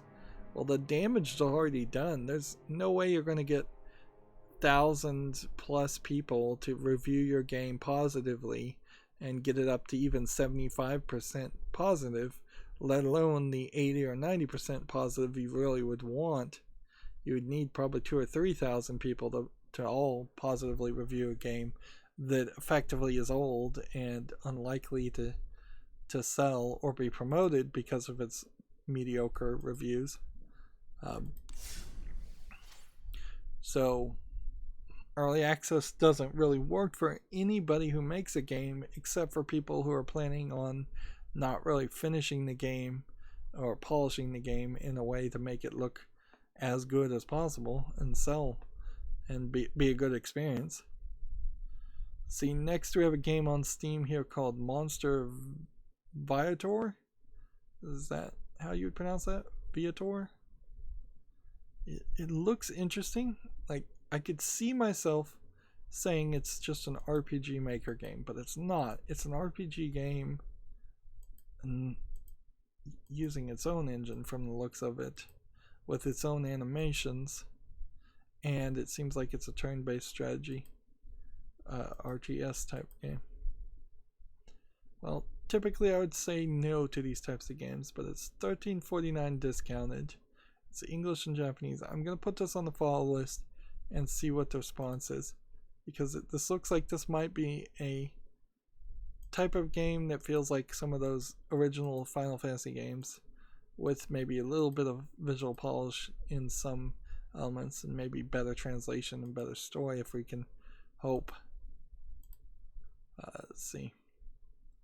Next we have a game on Steam called El Tesoro de Isla Alacofa, which sounds like a Spanish game that's probably only in Spanish. It's a point and click adventure game that looks heavily inspired by The Secret of Monkey Island, if not a almost direct ripoff of Monkey Island. Let's see. Unfortunately, English is not supported. It's $10.19, which the price is not terrible, and it supports Spanish with full audio. It's a shame it doesn't have English, because I probably would want to play it. It also says this came out in 2000, so it's like a 20-year-old game getting re-released, which it probably would have been helpful if they re-released it with a translation, let alone a potential remaster would help too. Hearthstone did some of this, where they would have a choose your champion and you would get some rewards. Now Magic the Gathering, magic.gg, is apparently doing this too in partnership with Alienware. So you select a champion, and if the champion wins, you get 6 cards and a rare trophy pet. If they make second place, you get 4 cards, 4 rare cards, and a sleeve. You get a sleeve no matter what. If they make 8th place, which I assume is the lowest level, then you get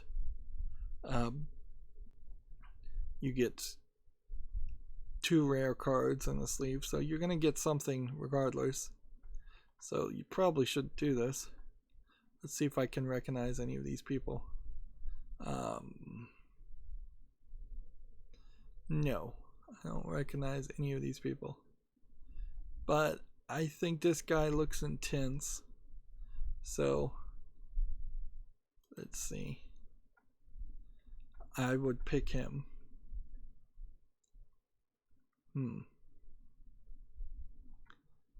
So, yeah. This is the guy I think I'd pick. Just for looking at their goofy faces, and that's about it. I guess also you should take a moment to notice that this looks like a female character, and I think there is kind of a somewhat higher than you might think collection of females that play Magic the Gathering, but it still is a particularly dude heavy series, particularly when you get into high competition. Like, looking at this, you have just one person. I assume this is a female.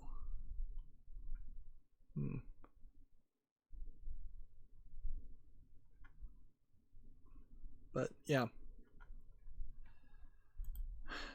Moving on. So yeah, going forward, if there are choose your champion style things, I'll enter them and try and get more cards until I give up on playing Magic altogether. Next we have a game on Steam called Spider Fear, which is a low effort asset flip game with a spider. Because I'm playing the game Snake Pass, I'm playing as a snake, but it's such a cartoony snake, I don't think anybody legitimately should be afraid of this. Afraid of it. Plus you're controlling the snake, so it's not going to do anything you don't want it to do, other than occasionally fall off the ledge of the level. Spider Fear is free to play and requires VR and looks terrible.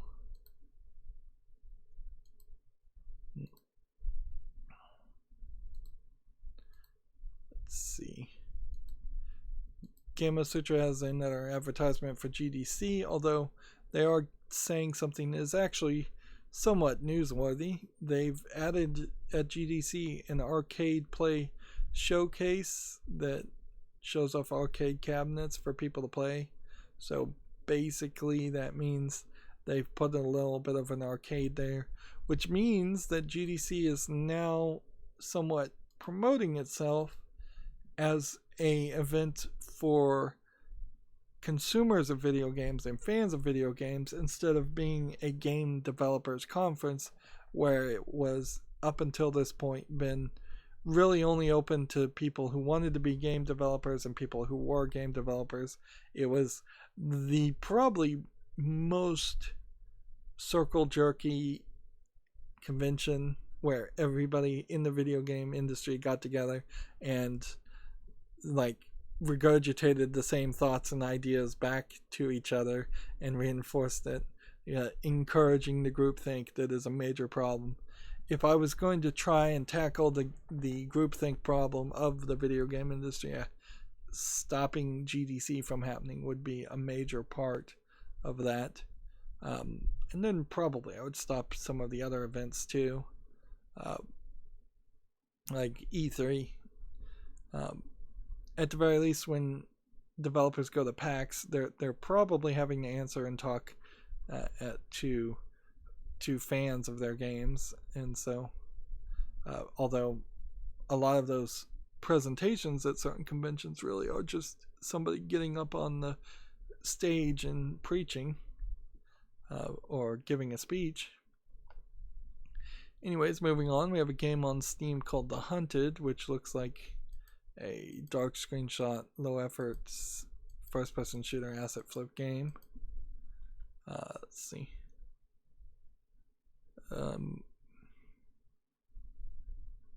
This is funny. It says that they got some information from this game in 2017, but then the game says it's out in 2020, so maybe it came out of early access. Anyways, The Hunted is $3.59 discounted, allegedly full audio on the English. Does not look interesting enough to put on the fall list. We have about 10 more things to talk about.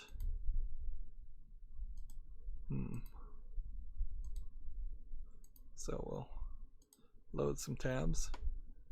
Next, we have a game on Steam called Furious Drivers, which looks like mostly an asset flip RC car driving racing game.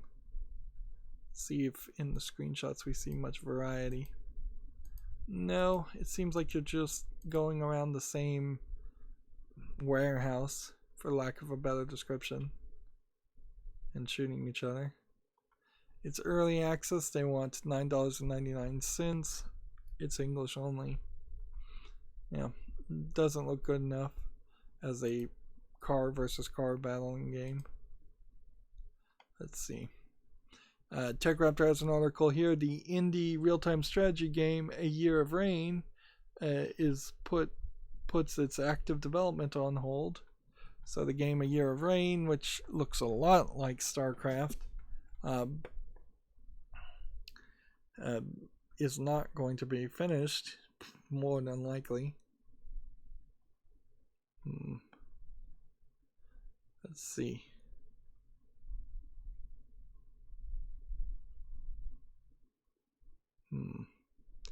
Now, is anybody able to play A Year of Rain? Yeah, it's already available on Steam for $24.99. So they've been selling it in early access. Now they're saying they're putting development on hold. So they're just hoping people won't get this message and will still buy the game. Let's see. Next, we have a game on Steam called Spermula 1, which seems like a racing game where you're playing as a sperm. So is this tagged nudity or sexual content? No. Should it be tagged sexual content? I don't know. I don't know what veins or tubes these sperms are supposed to be swimming through, but they probably shouldn't be this long. So it's almost like a Mario Kart style game with the troll joke element of playing as a sperm. Let's see. You unlock some hats. That doesn't look visually polished very much. I think a lot of this is just asset flip stuff. Now the images don't want to load. How much is this early access game? $3.99, English full audio, but then a third-party EULA for no reason. It's also single player only, so it kind of falls apart as a racing game. So if this turned out to even be to somehow be a really, really good racing game, it still doesn't have anything but maybe local multiplayer split screen. So I think we have to say pass to that. And frankly, it's not much of a joke either. It's a one joke concept. Next, we have a game on Steam, The Dark Crystal Age of Resistance Tactics, which I thought this was already on Steam, so maybe it came out of early access. I mean, I already had it on the following list. It's $19.99. It supports a bunch of languages. This is a video game that's supposed to be a spin-off or advertisement for the Dark Crystal Netflix series. You can see Netflix's name was there. Well, people seem to be enjoying it somewhat. Not a lot of people, though. I feel like I'd almost certainly have to watch the original Dark Crystal movie, which I never sat through, and the Netflix series before I could play this game. There's only 50 unique battles in the entire game, so it's going to be pretty short anyways for $19.99. So I can't really recommend this to anybody. Yeah, I think it probably should just leave the follow list for that reason alone. But I'll leave it on. You know what? I'll wait till the next cleanup. But odds are very low that I would buy that game. It's too expensive, it's too short, and it has that added burden of needing to know the backstory of the Dark Crystal series. Next, we have a game on Steam called The Wild Age, which, let's see, is a tower defense game according to this tag, with some city building, it seems. Also, if this is a tower defense game, it really doesn't even look like one. It looks more like just a kind of cartoony city management game. Graphics don't look particularly good though. This is discounted to $9.74. Bunch of languages, allegedly full audio in English. Yeah, just not enough polish here, not enough of a game from the looks of it. Looks like you just ride a horse around places and well, if you look at this trailer, it seems like you mostly just ride around the horse.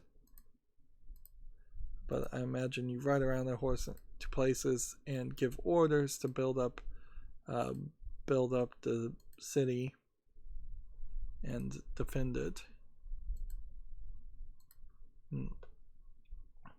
Gamatsu has an article here. Florence is coming to the Switch and PC on February 13th. The story of a young woman's first love. This kind of animation style that is, I would call it almost like a kid's book animation style, because that's basically the only place I've seen it is in certain kids book. Maybe you would call it a comic strip animation style. There's probably a lot of variety in different animations and comic strips, but yeah, maybe it would fall close to that. Well, this looks somewhat interesting. We'll see what happens. Then I kind of want to, this Annapurna Interactive is a name I recognize. What do I recognize them for, though? Well, they've published several games, it seems. Like Journey for the iOS. So, yeah. Seems like they've done a few things.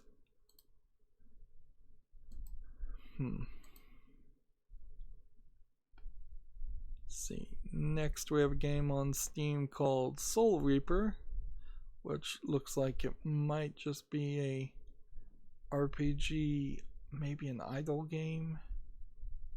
No, it looks like a real RPG with quite a few people on your team too. Well, this might be something, or this might be a little too complicated, one of those Chinese games that just has a little bit of everything thrown into it and then it confuses itself by being too complicated. This is early access. They want $19.99, English only. I'm gonna put it on the fall list. And we'll see.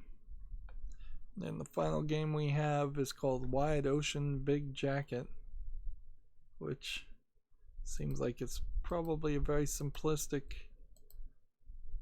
story-based game. $7.99. It won the Independent Games Festival finalist. And excellent in narrative. It's English only. I'll put it on the fall list and see if people will play it. I might also make the argument that the independent games people, the groups around that, have a tendency to highlight some indie games while ignoring a lot of other indie games, and that's probably caused some problems in the past, and it certainly has caused some situations where certain games get more coverage than they deserve, and many other games don't get any coverage. It's probably inappropriate for there to be an indie award show of any kind, because then you're giving some kind of level of lack of independence and some level of free publishing and free advertisement to to an independent creator. Alright, well, I'm on the Humble Bundle store now. There is a Train Simulator bundle for a Train Simulator 2020 with a bunch of DLC. And the average right now is $4.99 to get a bunch more DLC. And if you pay $12, you'll get a bunch more DLC. Remember that Train Simulator, one of the Train Simulator games had like $1,000 worth of DLC on Steam. It was ridiculous. And I spotlighted Train Simulator and found it particularly bad. Let's see. And then that brings me back to my Twitter feed. And let me just scroll down and see if there's any important bits of news. Otherwise, we'll wrap up the stream and you'll see me on Friday, I suppose. Code Vein passes 1 million in sales under 5 months. So that's something I think I'll talk about on Friday. Just how Code Vein is basically the new Dark Souls game, Bloodborne game, but because they used an anime art style, it got no coverage whatsoever and just got totally snubbed by the Western video game journalists. And despite being totally snubbed and barely mentioned at all, it still has sold 1 million copies in less than 5 months, which is good to see. Improbable has purchased the online game hosting company Zeus, Z-E-U-Z. See, you can use the code PLAYTHEROS to get 3 booster packs in game. And there's an article that Magic has on Twitter for other codes. There's several codes.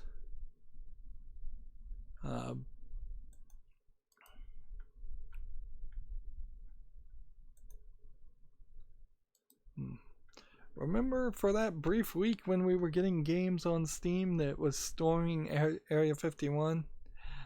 Yep. That happened last year. And then was immediately forgotten.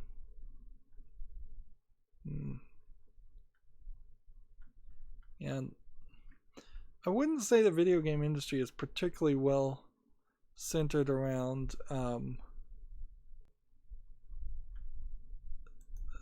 small controversies. It tends in the video game world, if there is a controversy, that it gets talked about over and over again and drawn out to be a big deal, even if it really shouldn't be made a big deal. Very rarely do things just get forgotten, or do people just drop things and move on, which probably would be better if more people did do that. Let's see, some more games came out while we were streaming. We'll talk about those on Friday. But it doesn't seem like there's really any new news happening. Phil Spencer says Amazon and Google are main competitors to the Xbox moving forward. The Giant Bombcast was talking about how the slot on the leaked images that are supposedly these Xbox Series X would be some kind of memory expansion connector, and how the modern connectors may not be fast enough because the Xbox Series X is demanding a pretty high transfer speed. I kind of suspect that it can't be that high. A PCI Express Generation 4 connector to an NVMe adapter for an M2 type stick seems like that would work. Like, I don't think there's some magic technology inside the Xbox Series X that would be faster than, say, a Samsung 970, 980, 990 NVMe, whatever the fastest one of those NVMe SSDs are. And the slot totally looked like, to me, you could put one, maybe even two of those into some kind of connecting cartridge that would then be just plugged into the back to expand the memory. I would certainly agree with the idea that you probably can't plug in even the fastest, like Thunderbolt capable USB-C external hard drive and really expect that to be as fast as they would want it to be. But it also still falls apart as a concept if there isn't some way to, at the very least, back up your old downloads to an external hard drive. Like, no, they have to work very hard on the next Microsoft Xbox console to ensure that there is some way that one person can bring their external hard drive with a bunch of Call of Duty install data on it, and that installed data can be copied to a dozen or so Xboxes that are on the war front in the Middle East for the military. Otherwise, the military is going to reject the new consoles completely. And if the military rejects playing Xbox, you lose a big amount of your fan base there. Anyways, I've scrolled down as far as I can. There's no bits of new news. That's going to be it for the stream. As always, I ask you to like, share, subscribe, comment, and watch every second of my videos. If you want a friend or follow me on any social media sites, there's a whole bunch of links down below. And if you want to support me further, there's a link to Patreon. Or you can friend me on Steam and gift me a game off my wishlist. Thank you for watching. Have a good evening.